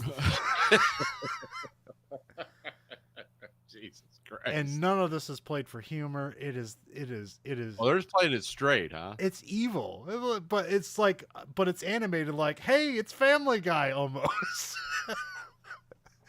Actually, On Netflix, so I'll check that out. it's bad, but it's like weirdly interesting. It is the most baffling thing I've seen in quite some time. Like I don't know what it's intended. It's effective because it's upsetting, but and I think I've only watched 4 episodes, so I don't even know how it ends. That's probably ends up with like Captain Falls head on a pike or something like that. So, And everyone being indifferent to it. yeah. Yeah, he was a putz. He should have died. Oh, there's the one part where there's like this, the sexy assassin lady who's like, seems to be the only one who's like befriends Captain Fall. Is like, oh, he's such a loser. Like, I'm actually going to kind of feel bad when we ultimately like he takes the fall for all our horrible crimes. But like, she goes into like his like agency that gets him a job, and like people keep seeing her kill people and shoot them with a silencer, and then like by the end of it she's like shot the entire office that just keeps showing up at like spare intervals, and then she just has to burn the whole place to the ground.